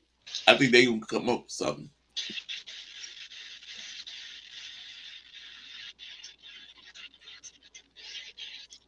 Great show, guys. Yeah, I wonder what they're going to do about the officiating because I heard, that was it Troy Vincent or I can't remember. I think that's his name on the NFLPA who said that he was pleased with the meeting they had as far as the referees and I know everybody's complaint is always like they need to make them full time. Well, I mean, I looked it up. These guys are making 200,000 to 250K a year, and I'm like, so it's the money's not the problem. I mean, it's just I guess they need to practice or something. I'm not sure. Great point, Corey. Defensive players have to think and position their bodies not to get a penalty, and that favors the offense players. Helps yak stats. Yep. It's just like a Rams fan to be texting and driving, you know. Rudy.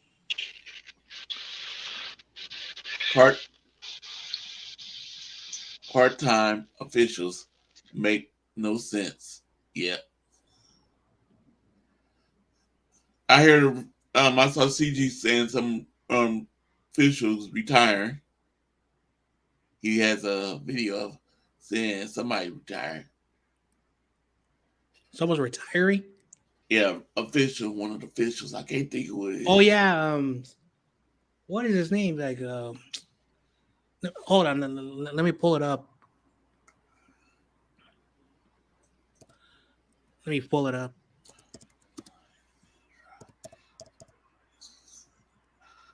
I'm in line in a drive-through at Baker's. So Jermaine, his name is Jermaine. No, Jerome Bolger just retired. Yeah. Okay. Yep. He's the referee. He's the black referee. Yeah. For those who don't know, his name is Jerome Bolger. Yep. Because he's been in there for a long time.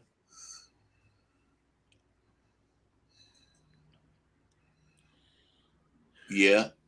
Jerome Berger.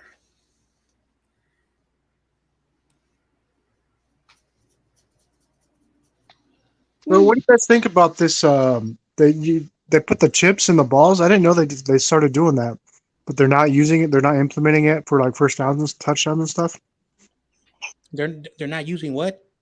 They put the chips in the balls, I guess, already, but they're not using technology. Oh yeah, that technology. Like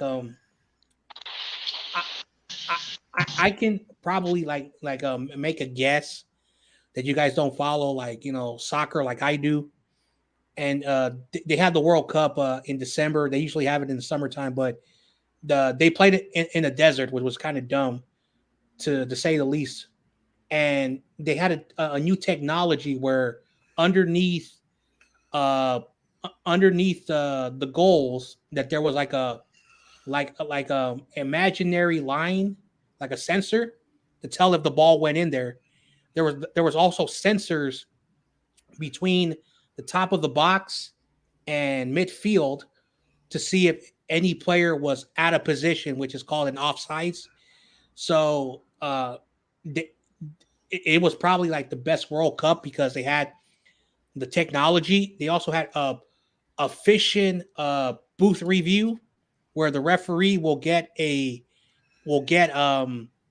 signal from upstairs from a person who's watching the play, and he would give that referee 60 seconds to decide to review it. And basically, it was like very fast and efficient. The signal will get down to the referee in like less than 30 seconds. And then there was like a monitor right there at the out of bounds where he would run quickly look at the thing for about 30 seconds. So the review was like less than 2 minutes. So it didn't really hinder the soccer game.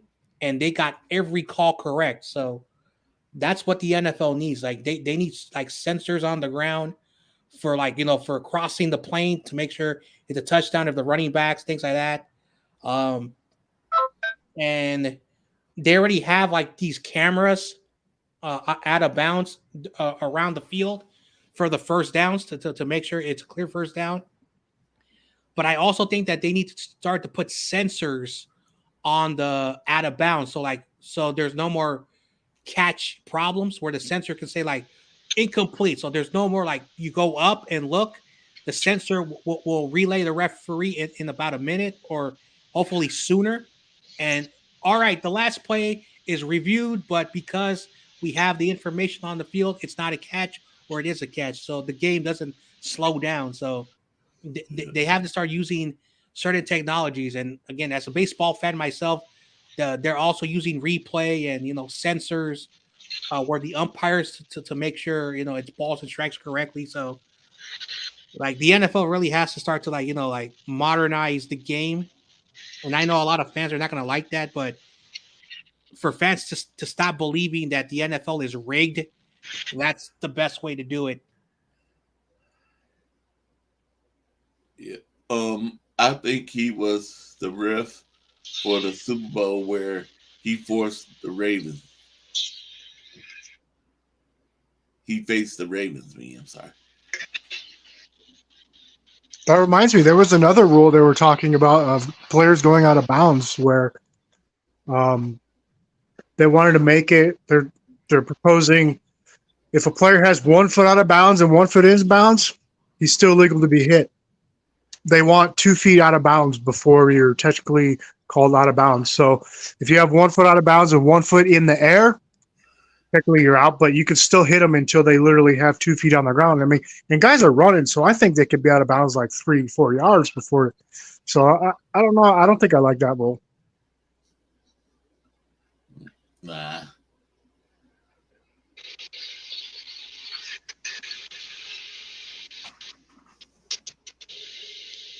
Because then you're going to have to look at this. If you say that, you're going to have to look at this. Where they catch the ball in 1 feet in the air and then 1 foot on the ground. Oh, what I'm trying to think of say. You got to get both feet in, so I don't know. Never mind. I don't think I know what I'm talking about.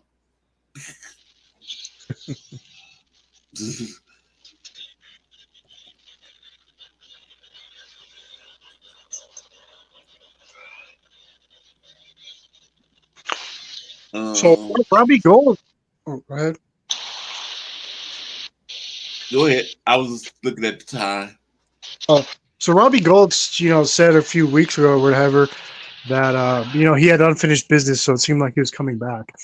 And then he had mentioned something like he wants to win a Super Bowl. That's what on his bucket list. And so I'm thinking, well, if he's leaving, like, where's he going to win this Super Bowl? I mean, the Eagles are going to be dismantled.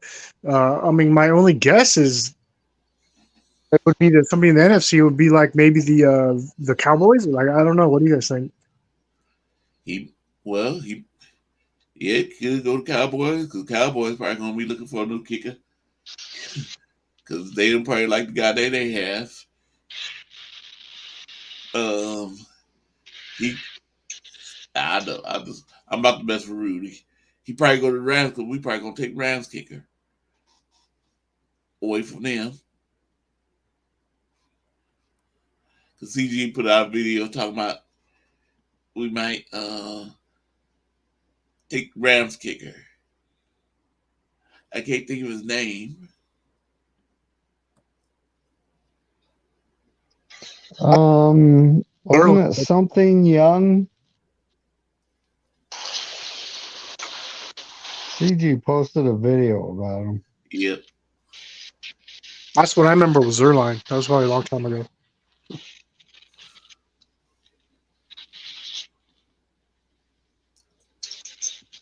Matt Gay is a good kicker too. Yeah. Do you guys think McVay is better than Shanahan because he has one ring?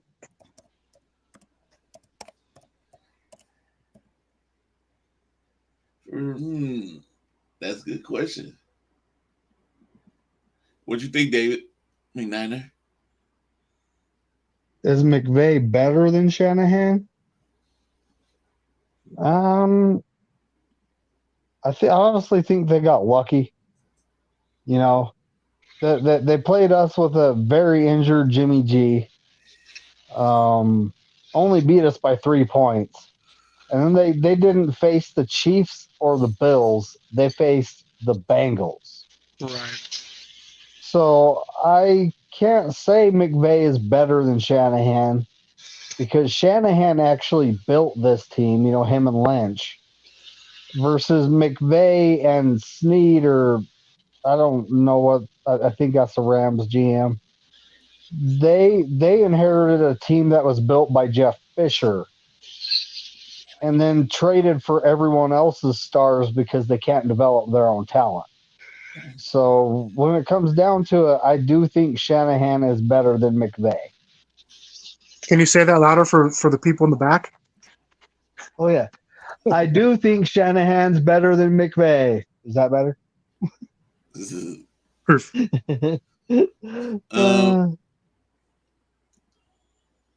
Oh, see, Rudy agrees.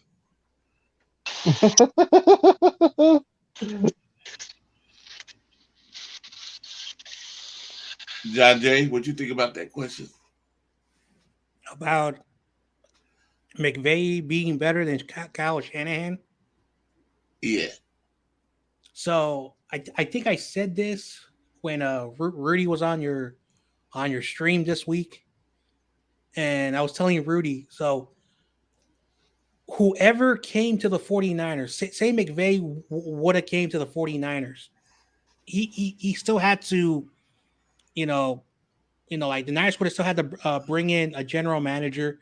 It probably would not have been Lynch. I don't know who they would have brought in. I don't know who McVay wanted to have as the general manager, but whoever took the job here was going to be a problem because we had the 32nd ranked defense. Our offense was like 27, 28. It was a bad team. We had no stars. Like basically Buckner was the only good player on the defense, and on the offense, we barely had anybody. So I do think McVay would have had better success developing a team. And I think the Niners probably would have had the same success with McVay. And if Kyle would have went to the Rams, he would have had it more easier. They probably would have had John Lynch over there. And because the defense was good, they probably would have focused on the offense. They already had a quarterback in Jared Goff. So they would have built around him, and they would have had still the same success.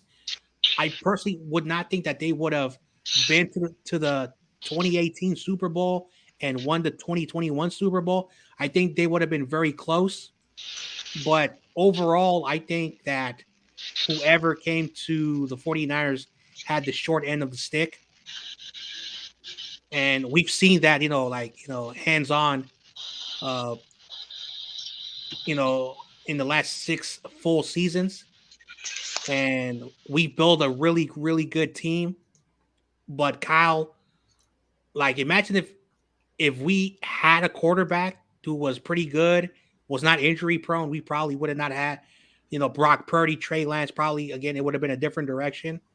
So at the end of the day, I think McVay and Kyle are equal. Like they're equally the same. But McVay has a Super Bowl, which basically makes him, accomplishments. McVay is better as a great play caller, offensive guy. I think that Kyle is better. So it's basically like they have their own, like, their own like arguments who's better. Overall, it's a draw. Me, I don't know. Because I keep on putting, yes, Rams got the Super Bowl, but how many games have Kyle beat Rams? You know, how many games we have beat the Rams, and we only lost to them once. One that count, but we beat them. We even beat them with a sorry quarterback, Nick Mullins, or was it CJ? Which one was it?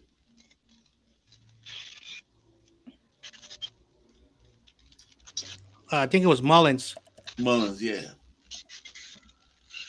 So I think McVay has a really good regular season record over Kyle, if I'm not mistaken.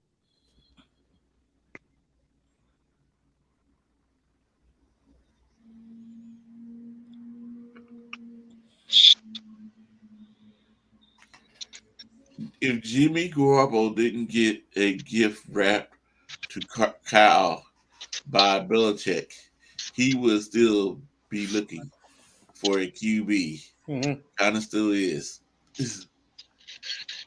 All right. Imagine, because our goal actually was to trade the picks that we traded for Lance to get Deshaun Watson. Imagine if all that stuff didn't go down and we got Deshaun Watson. Mm-hmm. Oh man, I'm still pissed over that whole thing. But you know what?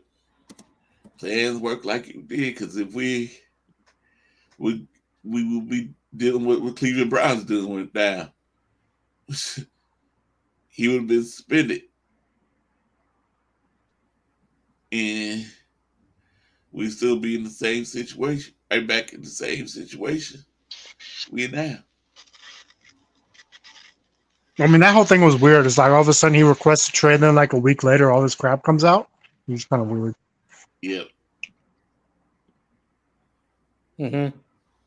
So let's go back to the 2017 season. Say Jimmy Garoppolo, we didn't trade, for him. I think the Niners probably would have had, another top 5 pick, because I don't know how the season would have ended. And I'm going to assume the Niners would have had the number 1 pick, because Jimmy Garoppolo went 5-0, and even when we won those 5 games, many of those games came down to like Robbie Gould's, field goal. So hypothetically, let's just say the Niners did not win any more games. The team that had the number 1 pick, was the Cleveland Browns. They went 0-16. So I think the Niners probably would have had the number 2 pick. So Baker Mayfield was the first pick in the draft. So the Niners, hypothetically, if we were looking at the quarterbacks, there was Sam Darnold that was still there, who was considered the best quarterback, in that class. Now, because Kyle, he is who he is, I think he would have probably, and again, I don't want to make any assumptions, but I want to look at the list, because Rudy, said that comment. So the Jets drafted Sam Darnold, Josh Allen. Now, if Kyle really wanted a Josh Allen quarterback, Josh Allen could have been drafted number 2, and we would have had Josh Allen as that quarterback. But let's hypothetically, say I'm going to draft Lamar Jackson, because, we drafted Trey Lance. He says, I want a Lamar Jackson, Drew Brees style quarterback before we drafted Trey Lance. So I personally believe that Lamar Jackson in 2018, we would have drafted number 2. And the reason why I'm going with that conclusion is not because I like Lamar Jackson. I think Kyle will always do something that makes no sense because Josh Allen, Sam Darnold were the better quarterbacks. Like Sam Darnold, if he was looking for the pocket Mac Jones guy, Sam Darnold can be in the pocket. But if he's looking for like a guy like RG3, I think Lamar Jackson would have been that guy. So that's why I think that, personally, we got Jimmy Garoppolo. We won 6 games and we paid Jimmy a lot of money. We have to protect him. That's why we drafted Mike McGlinchey. But overall, like personally, I did not want us to go horrible in 2017, but I knew it was a rebuilding year. But the possibilities, the Niners would have had the number 2 pick in 2018, but it is what it is. Yeah, because like what Rudy says, if Jimmy didn't get gifted, wrapped, we would still be looking for a quarterback. So that's why I wanted to, to speculate that. Anyway. He says, great show, guys. Much love, Corey's. Later, guys. Going to go eat some dinner. Yeah, I gotta go have dinner, Corey. I know you go a little bit later, but I'll see you tomorrow, everybody. Yeah. See ya. He's gonna go have lunch. Yeah. What you having there, Rudy? You having some lamb chops? Lamb chops. Also, before I go, I'm testing out my new scoreboard, app. So tomorrow, my time, it will be like 10 o'clock in the morning. I'm going to be doing an XFL game so I can get all the kinks out so I know how it looks like. So I'll be practicing because I'll be doing a lot more games in the season. So I got to start practicing. I'll probably do a couple of games, but wanted to say that before I end it. Anyway. Okay, yeah, I plan on starting my trivia show up too. Yeah. 49 trivia and Giants trivia, I guess. I can never get the NFL book. Have trouble ordering that book. So I'm gonna be doing those 2 things. I gotta set that up. So I might do that Wednesdays nights.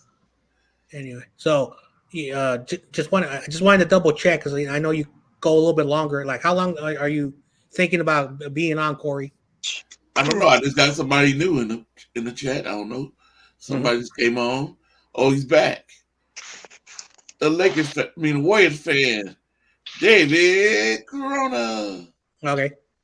What's up, man? I just got home right now. Yeah. Yep. What's up, McNiner? What's going on, buddy? Nothing much. Just got home from my nephew's birthday party.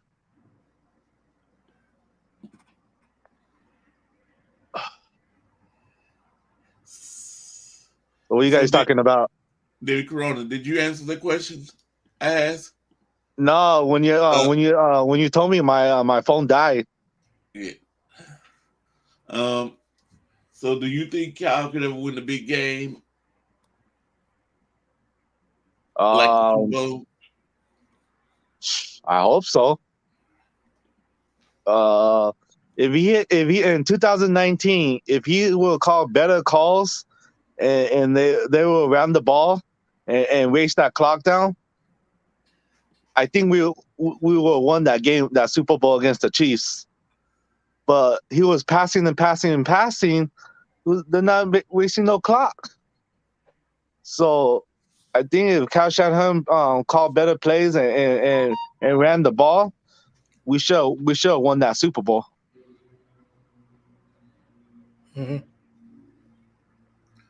Okay. And how long would you give the owner of the Niners? How long would you give Kyle? How many more times Would you give Kyle? I'll give him one more year, and that's it. Mhm. What? One more year. One more year. I like that answer though. I know. Right? Yeah, I agree. Like personally, like I think I was a little bit more nicer. I said if he can deliver this year, then the 2024 season is like a make it or break it year for him. Nah, if he gets his right quarterback and to stay healthy all the way to the playoffs and to the Super Bowl, if our quarterback stays healthy and we could win it, he's good for a couple more years. But if we have a good quarterback and he's healthy and we lose, I tell him he has to go. Mm-hmm. That's harsh. Mm-hmm. So what do you think? What do you think, Corey? I said the same thing. So everybody's in the right page then, huh? Mm-hmm. I said about 4 to 5 years at least. Nah, hell no. So cash out him for if he doesn't win the Super Bowl this year, he got to go. Because we already got the number one defense. We got the best offense, but we just need a quarterback.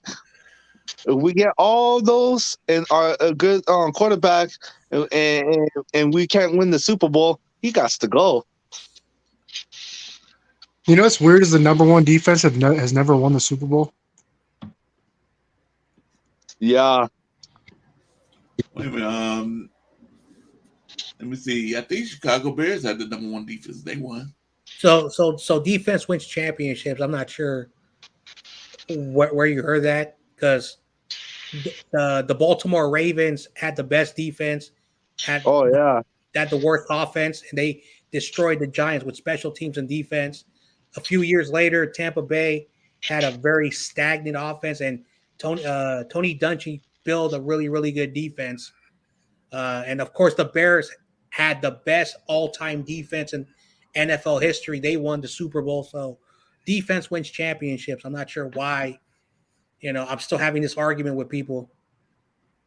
Yeah, that's not true. I don't know. If I was the GM, I would have dropped Patrick Mahomes. Mm-hmm. Oh yeah, instead of Solomon Thomas. Yeah, exactly. Also, I just remembered the Broncos beat the Panthers. The Panthers had the best offense, the defense, because Peyton Manning was already washed. Of course, I know that Super Bowl before the 2018 Super Bowl, where the Legion of Boom murdered the Broncos with the best defense. So I can just keep going if I want to, but I'm gonna just This is my first time in the room. I just gotta see who I'm talking to, see who knows what. That's all. Mm-hmm. Yeah, Are you a 49er fan? Yeah. Oh, right on. What's your name? Steve-O. Oh, Steve-O? Yeah. All right. Yeah. My name is David, man. I know because YTC, his buddy RJ annoys the crap out of me. Like, the best offense wins the defense. Okay, Jalen Hurts played well with the Eagles, but what did his defense do? Like, we'll consider one of the best defense. They gave up 38 points to Patrick Mahomes. So you could have the best offense in the NFL, but I'm going to digress. I think if the 49ers will pick Patrick Mahomes, I think we should have had at least 3 Super Bowls right now. Yeah. We should be on top right now with all the Super Bowls. Unfortunately, we have 6, 7, 8, 9. We should have 9 right now. Mm-hmm. Maybe 10. We would have had Scangarello as our QB coach, so who knows? Yeah, I don't know.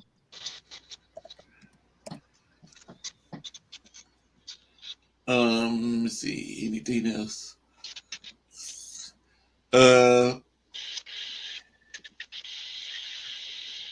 so I'm curious because people like to throw this buzzword around a lot. So like Jimmy G gets hella hate, and I'm not a Jimmy G guy or nothing like that, but like wasn't coming out of college, and I don't watch that much because there's just too many teams to try and keep track. But wasn't Tim Tebow supposed to be like the best thing QB coming out of college, and he played like 36 games, and he gets nothing near like the hate Jimmy does? Am I reading that wrong? I'm not sure. No, he got the most hate too. I think. Oh too. yeah. Plus, With the Broncos. With the Broncos fans, Yeah. they like him. Yeah, I live in Broncos country, but although there's a wide variety of NFL fans here in Utah, it's not Broncos country. I don't care what anyone says. And all the Broncos fans didn't. There was a lot of Tim Tebow hate. Yeah. I mean, they were That's like, crazy. this guy's supposed to be like really, really good, and I'm sitting there like, he's kind of not. I mean, I don't know what to tell you. Yeah. All right. What they do? They try to tell you, hey, come with us. And you say, oh hell no, I'm a Niner to the day I die. Oh no, I worked like I had a guy pretty much right next to me that was a Broncos fan. He's like, we're winning the Super Bowl every year. I was like, no, you're not, dude. Your team's not that good. I would constantly tell him that. Well, one year they actually did. The year they played Seattle, he was like, man, we're gonna beat them Seahawks. I'm like, hell no, you're not. They're gonna blow you out. And that's exactly what happened, Yeah, they did get blown out. I So mean, when we blow the Broncos out. That's funny. So John Jay, yep. I know you like the A's. No, I don't. Stop making stuff up. Oh yeah, he likes the Also, Oakland stop taking A's. my jokes. Yeah, I'm he like likes the QB Oakland now. A's. Stop taking my jokes. You did say you like the Oakland A's. Billy Bean.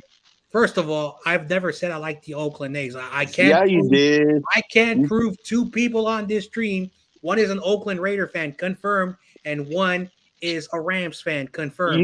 You said you're a Giants here we fan go. and the Raider So stop taking Oakland my A's. jokes. Stop taking my jokes. It's like what TOP says. I need to learn some jokes somewhere. So anyway, right, David Menina? Yeah. stop taking my jokes. The Oakland A's, the top farm team in the MLB. Yep. They're like, I know, like the Oakland A's owner is basically like they have an office in the financial district in San Francisco, and they're a lawyer firm that like is valuated in like I think like $300 million. Like they're very rich. Like they represent like very rich clients, in the legal world, and they take $45 million from their firm and they invest it to the Oakland A's. And $45 million is nothing compared to the San Francisco Giants, who before the 2010, like the San Francisco Giants had a payroll that was between $65 and $90 million before they started winning the World Series. Now the Giants have a payroll of like $200 million. But the A's, they in Tampa have like the only salaries that's under $70 million, because like the Rays, they don't pay their athletes, and the A's don't pay their athletes. So like I'm not sure why they never ever sold their team to somebody who wants to own the A's. And they almost had a deal in 2006 to move them to San Jose and sell them to a sports firm that had like almost $1 billion. And then whatever happened, they're like, nah, we're okay, tanking.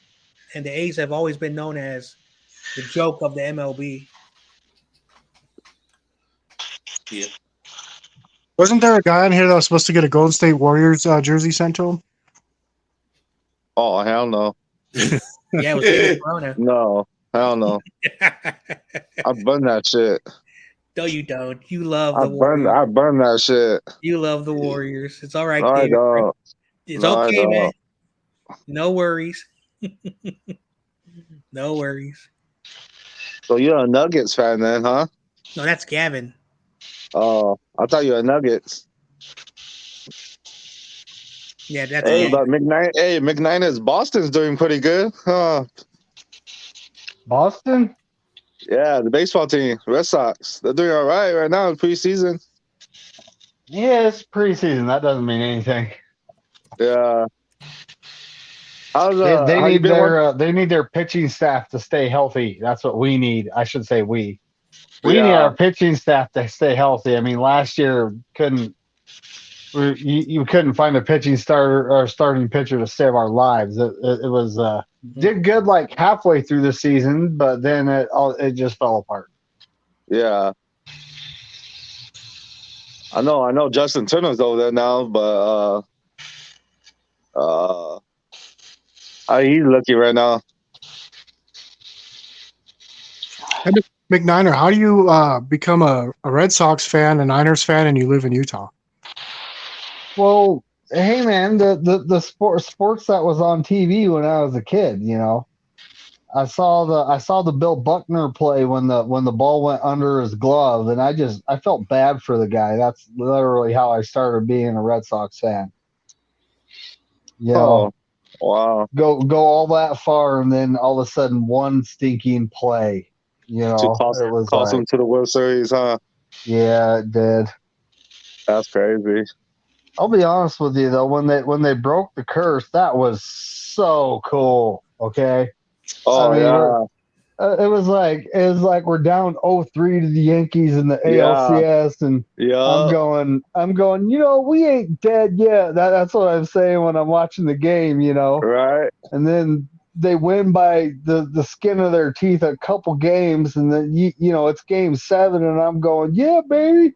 And Dave you know, we Roberts, man. actually Dave we Roberts beat the when he Yankees pretty good in game 7, Dave Roberts but when it he was Dave Roberts when he stole that base for well that was game in four. game 4. Yes, that Game was in 4. game 4. Yeah. Yeah, yeah, man.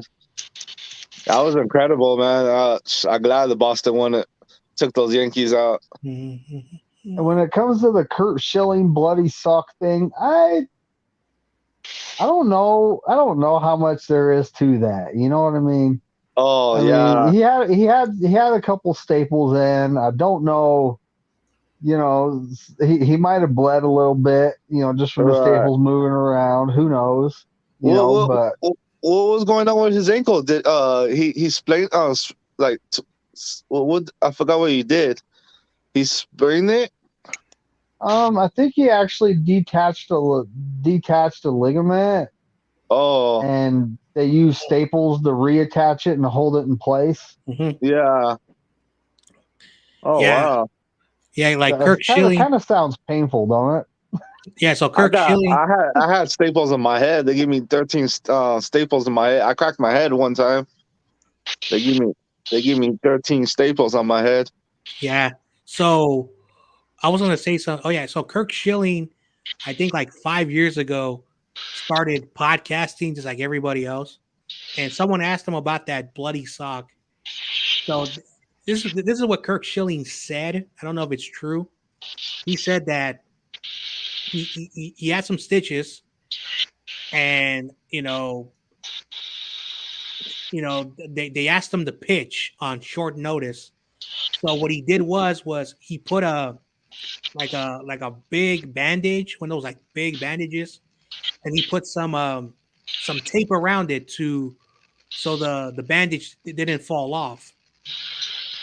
During the first inning when he was pitching, apparently he was very like sweating so much that the bandage and the tape just fell off. Like basically, I don't know what happened. And he said F it, and he just put the sock and his shoe back on, and he just started pitching. Eventually his foot got so numb that he didn't know what was going on, and then of course the broadcasters and the television, people were just showing the sock, the foot, just like they were so intrigued by it. And eventually he just like out of sight, out of mind. And then once he got pulled out, he went to clean it up, and then he noticed that his sock basically like was like stuck to his ankle. I mean, not his ankle, his foot area. So he had to cut it off because the blood was starting to dry up. He had to clean it, and he just put a new bandage on, and the rest is history. So like he said, like at one point my foot got so numb that I just forgot about that I had like some stitches on his foot. So that's the story that he said.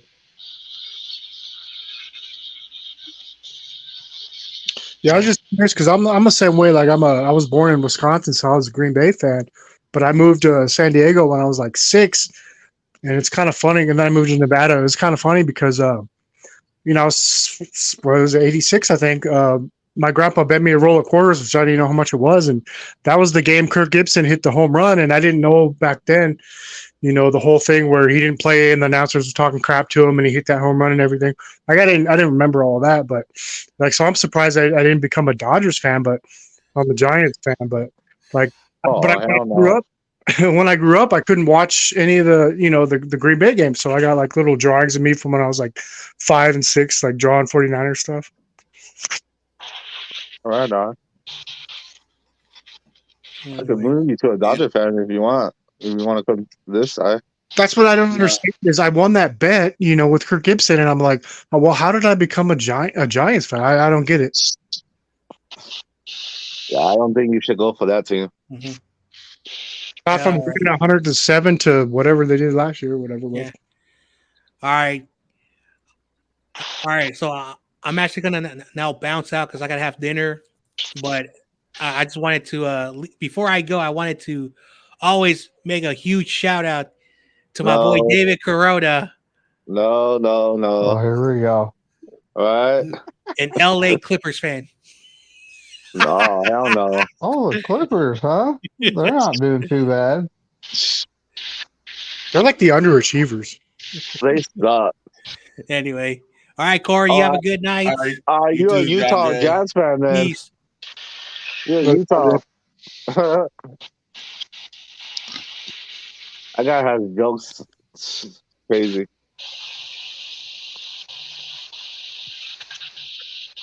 So I almost go to sleep.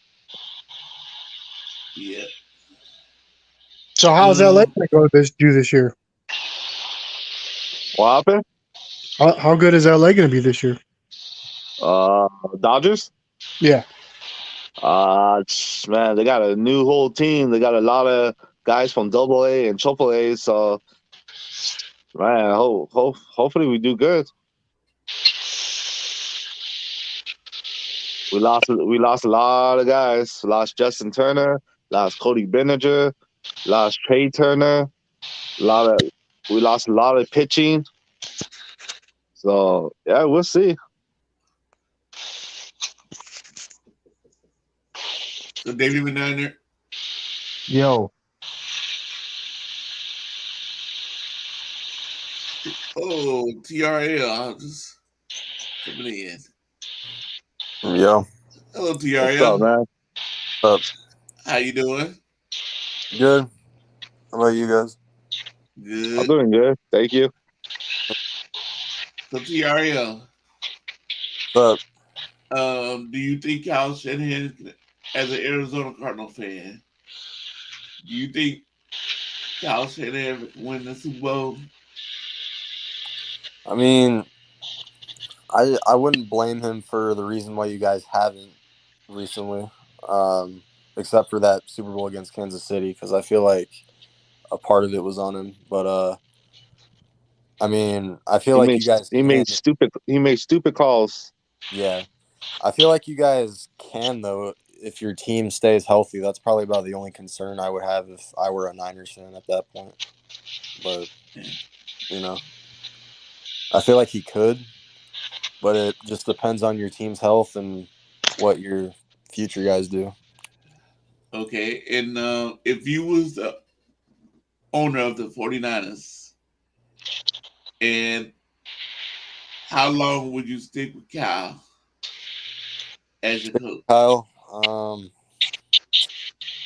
assuming,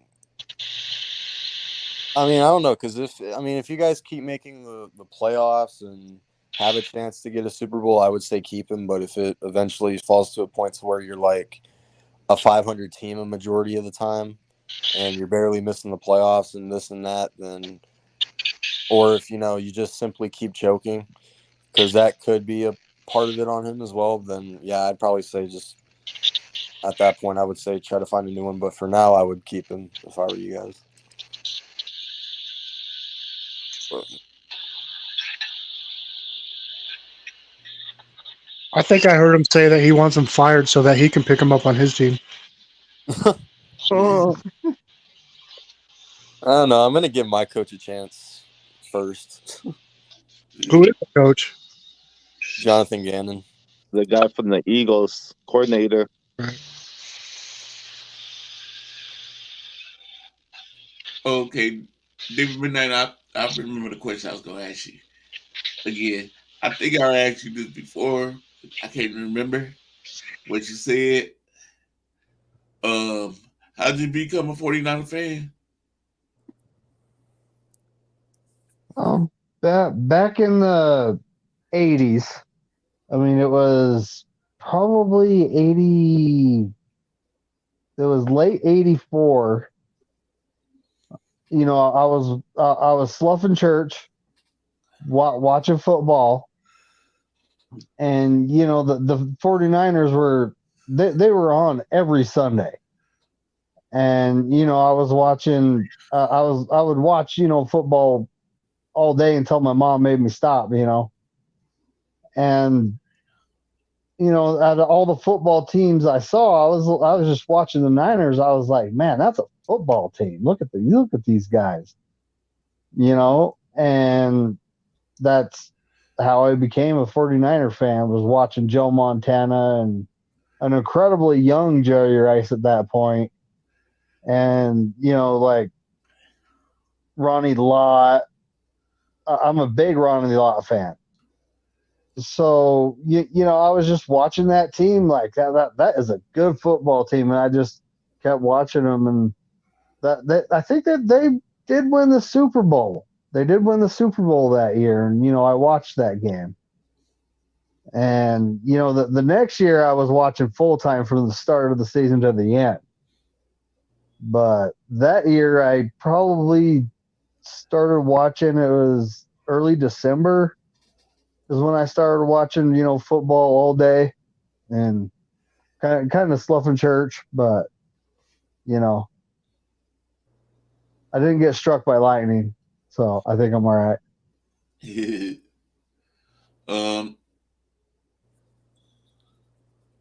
David Corona, are you frozen? No, No. I'm still here. I'm just. He's just holding really still. Yeah, I know. It looked like he was frozen, like his face, like. Look like my eyes are shutting. Uh-huh.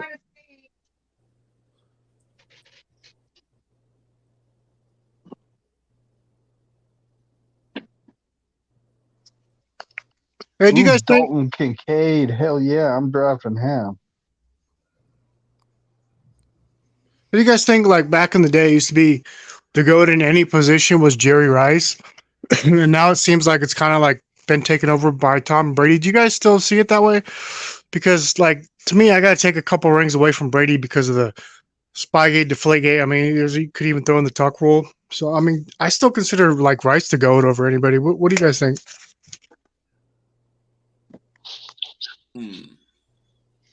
Go ahead, McMahon. I have to say Jerry Rice is the GOAT because, Tom Brady did play for a long time, but we're talking about two different eras of football. Jerry Rice played back when, like, all the penalties that they're throwing for, roughness and hitting a defenseless receiver and all this stuff. A lot of those penalties didn't even exist Yep. back when Jerry Rice was playing most of his career.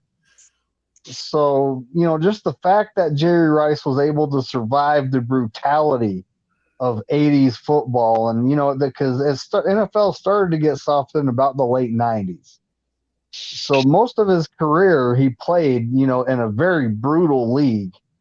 And Tom Brady played when they were, favoring quarterbacks, and it's just two different eras. So I have to call Jerry Rice the GOAT over Tom Brady.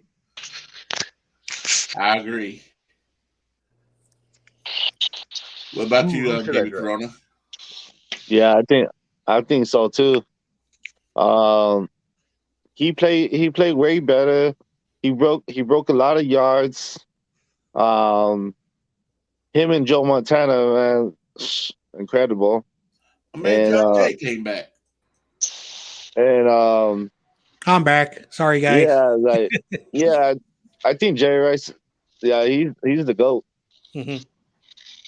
Yeah, so I had to order some food online because I got nothing in my refrigerator, so I got to go pick up some groceries tomorrow. So I got maybe 30 minutes before my food gets here. So,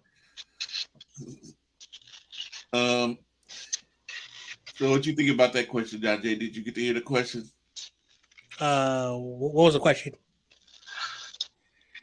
Say it again, Steve-O. Steve-O? Oh, all right. So let me try to remember. I'm starting to buzz. So back in the day, it used to be Jerry Rice was known as the GOAT in any position, and now it seems like, and of course, Rice has been retired for a while, but now it seems like everybody wants to say it's Tom Brady, and I'm just curious of everybody's thoughts because Tom Brady, I have to take a couple rings away from him, from the Spygate, Deflategate, and maybe even the Tuck Rule. I don't know, but that's just what they got caught on. So, and he's lost a lot of, I can't remember if it was championship games or Super Bowls, he's like 50% or something. But do you consider Brady as the GOAT of all time, or do you still feel it's Rice? Right. So,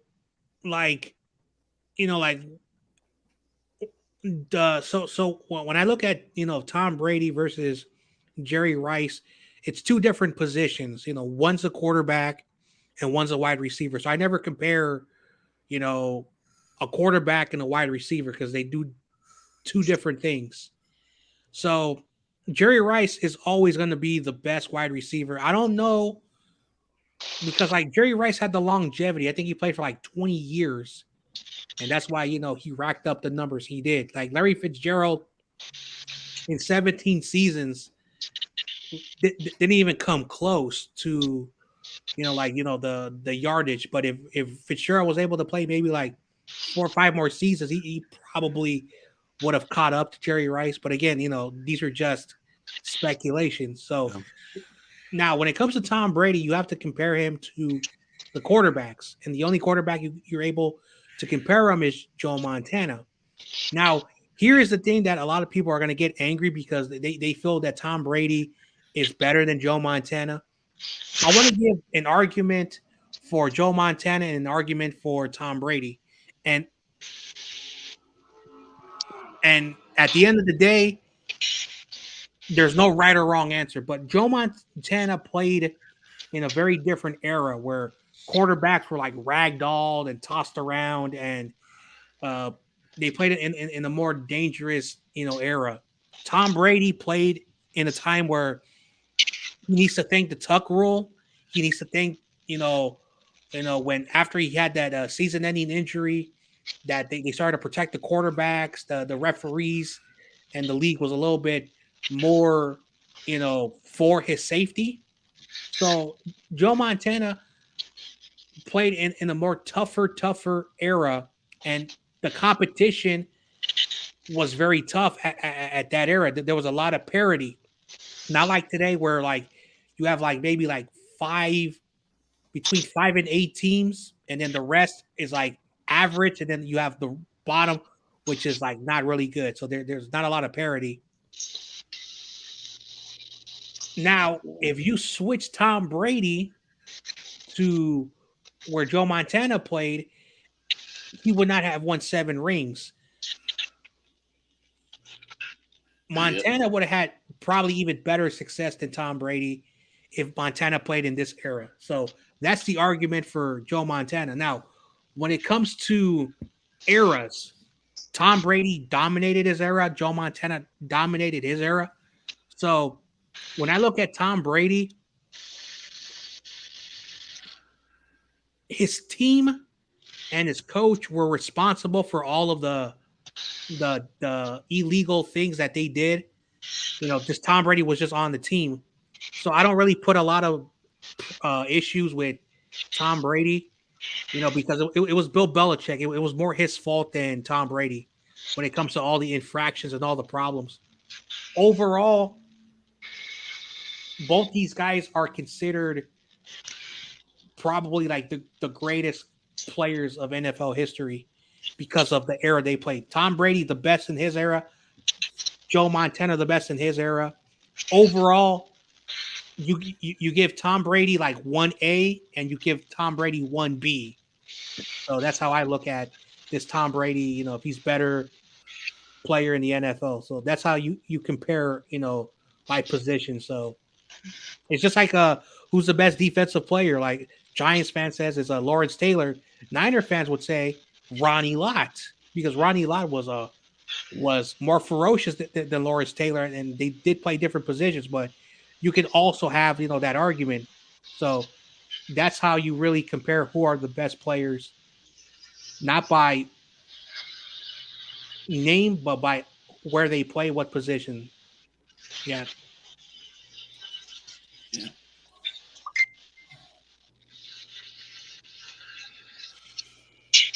I don't know. What gets me is I've always been able to gamble on sports, and what gets me when the Niners, Tampa Bay, you're supposed to be on the injury report, right? And Tom Brady had the torn ACL. He had, I can't remember what it was, but he had something the whole year, and the whole year he wasn't on the injury report. And I'm like, well, they're definitely going to lose picks. You know what I mean? Nothing happened to the guy. Can't figure that out.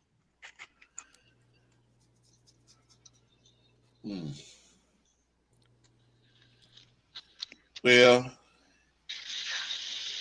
I'm gonna close down the show. I've been on the computer for a long time because I did the CG show, the YTC show, and now my show. You did 5 hours the other night. That's crazy. What time did you guys get off that night? What time did you guys get off that night? Arguing Rudy. Oh, they went 5 hours. 5 hours. Yeah. Are you serious? That's a long time. I find it funny how as soon as I hopped in here, Rudy left the chat. I just want to point that out. Beating Lamb. He's like, oh wait, I was trolling this dude. No, I gotta go. Yeah, I was trolling this guy. This guy hates my team. I have to go. Hey, Chris Everett. Real quick, Chris Everett. Give McNiner his crap back, man. Stop freezing his bank account and stuff.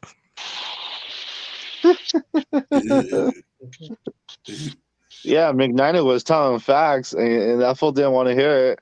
And he's fucking crying about it, and he's like, Niners, the Rams are still champions. This and that. And in the next 2 years, they're going to be champions again. Menina was telling facts. No, they're not. By the way, when they trade Jalen Ramsey, check out my channel. The video is going to be hilarious. What is your channel? Always Arizona Sports. Okay. Mm-hmm. Yeah, I know. Yeah, I don't do these 5 hour streams anymore because it's just like I waste a lot of time, and I technically been on for over 4 hours now. So yeah. Yeah, I stopped my hangout streams because they weren't like. I mean, they were fun, but like it wasn't really growing or impacting my channel really. So I mean, that's it was like, okay, what's the point? Yeah. Well, whatever. Well, thank you guys for having me. This is like my second time in here, and I know I joined John Jay like a week or two ago. But I also, John Jay, I know you said you coached. I'm just curious, what grade did you coach? I coach high school and junior college. Football?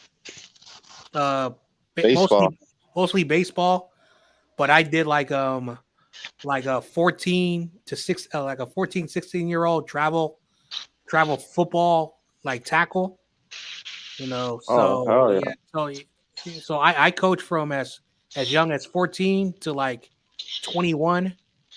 I'm also a private coach, and I'm a former like pro-am baseball player, but that's my background. So yeah. That's right. Oh yeah. So yeah, I've been fortunate to never have a real job like people who wake up at like 6, 7 in the morning and then work 9 to 5. I've never had to do that. I've always been able to wake up like not early and work like from late afternoon to like the evening. So yeah. Okay, David McNiner. Yo, You have any shows coming up or anything you about to do? Are you having being a special guest on anybody else's? at this point, no. Um, I used to go on with Wolf once a week, well, once or twice a week, but he's got a lot going on right now. His channel might not. I mean, it'll exist, but it's probably not going to be doing much.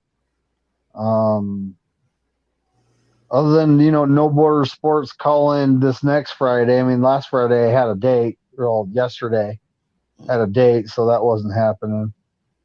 I actually have one tomorrow too with the same chick, so it's going to be an all-day thing too. So you ain't gonna be doing the 49ers roundtable with CG tomorrow. No, Monday. that's Monday. Yeah, that's Monday. I'm thinking about today is Sunday. You know what? I keep forgetting about that every Monday. Every Monday at what is it? It's 6:00 your guys' time, 7:00 mine. Like and yeah, every Monday night I'm on that. Okay, Steve, do you do shows or you just hop on everybody else? I'm just a troll, man. No, that's McNiner. I'm a troll. No, I'm just a Niner fan. It is what it is, man. But I'm a positive troll. I'm not one of those negative Nancy guys. Like I make people laugh. That's what I do. And normally I'm in everybody's chat, and I see you a lot. And no pods or nothing. I just like when people start going negative on one person, I just give them another perspective, throw some numbers out there, and be like, hey, what do you, maybe make them think a little different. Or no matter what quarterback it is, I don't care because I'm a Niner fan and I'm gonna root for who's ever put out there, But I just go on and I go on the smaller channels just to ask a bunch of questions that aren't normally being asked. Like instead of who you're gonna draft, I'll be like, hey, what are the 1 or 2 or 3 positions that you would be okay with going into the season that are our weaknesses versus, what everybody else is talking about, and just make people laugh. And I just hang out and like to talk sports. So. Oh yeah. John Jay, would you have plans? Oh yeah, just like I said, I'm gonna say it again. 49ers Ultimate Report YouTube channel. Tomorrow I got a 10 a.m. stream. I'm gonna test out my my new scoreboard app. So it looks way better than like the NFL.com, because when you use NFL.com, they flag my channel, they copyright. So and ESPN, like I don't really like their simulcast. So hopefully this new app performs well and people enjoy it. So that's what I'm doing tomorrow. So I'm doing an XFL game, the Defenders versus the Blackhawks. And if you guys want to hop on, I'll drop the link. So yeah. TRL? Yeah. So tomorrow I'm doing an 11 a.m. stream. I'm doing the Suns and Mavericks. So if you guys want to stop by that, then feel free. Me and YTC actually joined a podcast today, so we're gonna get that sort of started up in the coming week or so. We teamed up with Philly Sports Talk and his crew, so we'll be doing a lot more play-by-plays and just wrestling and pretty much any sport, to be honest, on another channel that'll be getting started in about, I think, a couple days maybe. So I'll be doing a lot more videos and streams now that I'm kind of teaming up with other YouTubers. So I'll be doing a lot more now when I have the chance. But yeah, as far as coming up, I've just been doing the Suns lately, so I'll just be doing the next 2 games. But that's all I'll be doing in the meantime. Okay, David Corona. I just jump on everybody's YouTube and then I just talk about sports or whatever you guys talking about and just goof off or whatever. Okay. Well, Pretty my much. plans is I want to start a trivia show, NFL trivia.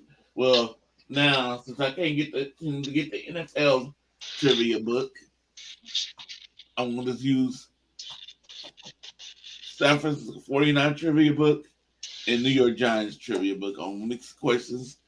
And, What day? What day? I'm about to get there. Hold your Oh, horse, man. oh, my bad. Sorry about I'm that. planning My on bad. doing it on Wednesdays. Oh man, I'm gonna be busy that day. I can't. Oh man, Dude, he was giving away a jersey. Monday, Tuesday, Wednesday. Yeah, the baseball. You know what? I'll do it Thursday. We have a trivia on Thursdays. Oh, cool. Hell yeah. Because I don't go to Dallas, and I don't have to worry about. Oh, gotta get home fast. No worries. Oh. I'm home all day, so Oh, I'll do sure it then. Thursdays. I could probably go on. All right, on. Thank you. Hey, TRL, is that Philly guy the one with the beard? Philly Sports Talk podcast, yeah.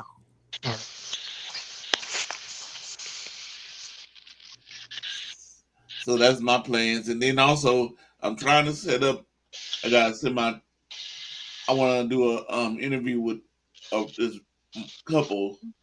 One's a Raider fan, one's a 49er fan, and I want to see how their households do an interview with them, how their households do.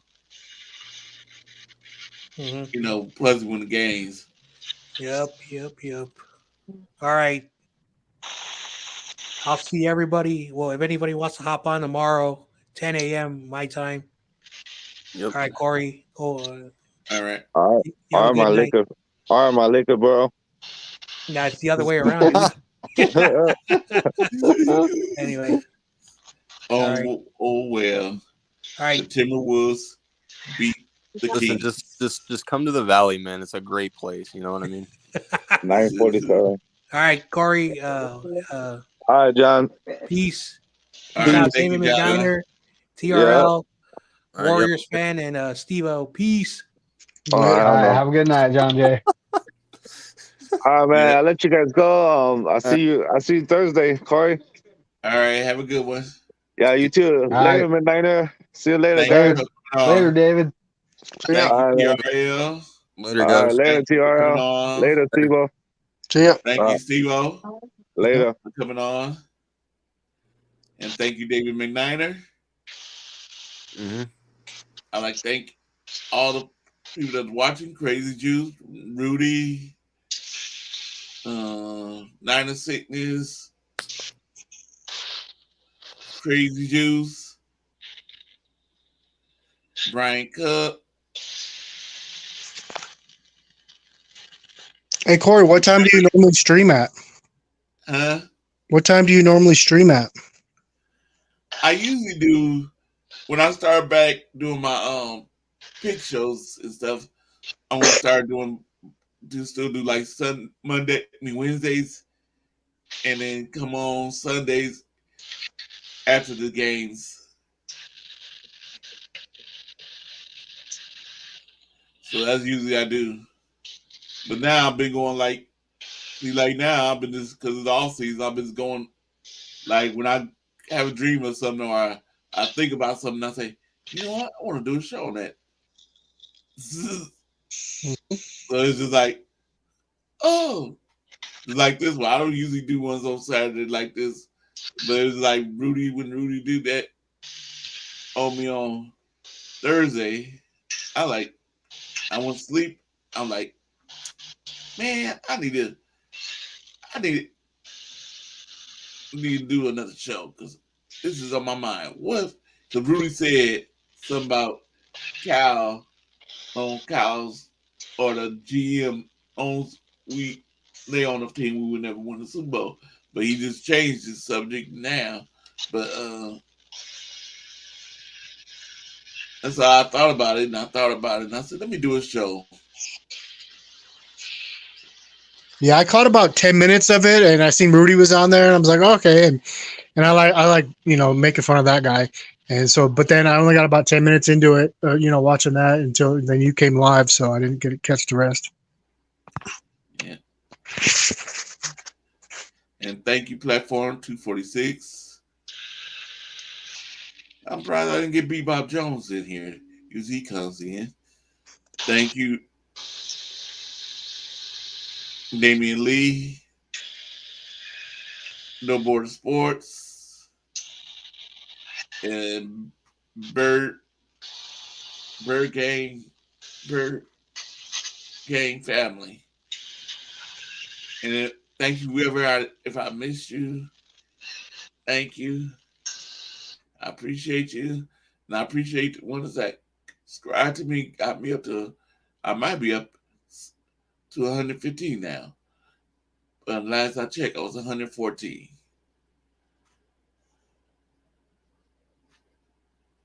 So thank you, everybody. Thank you, David McNider. Thank you for all your support. You've been with me since I started this. Hell yeah, buddy. I always have fun on here. It's always a good time. Yeah. Yeah, you've been with me since I started this.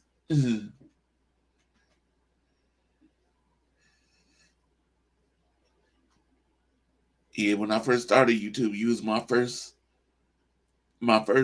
audience. When I was on YouTube, I didn't know how to bring on guests. I was trying, but could never do it. And I switched to StreamYard and hooked them up. I hooked my YouTube up with StreamYard. And StreamYard was real easy to do it.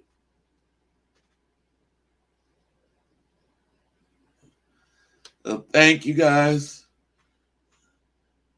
I'm about to play this song, this ending thing, and cut off. All right, buddy. Oh, yeah. You have an outro.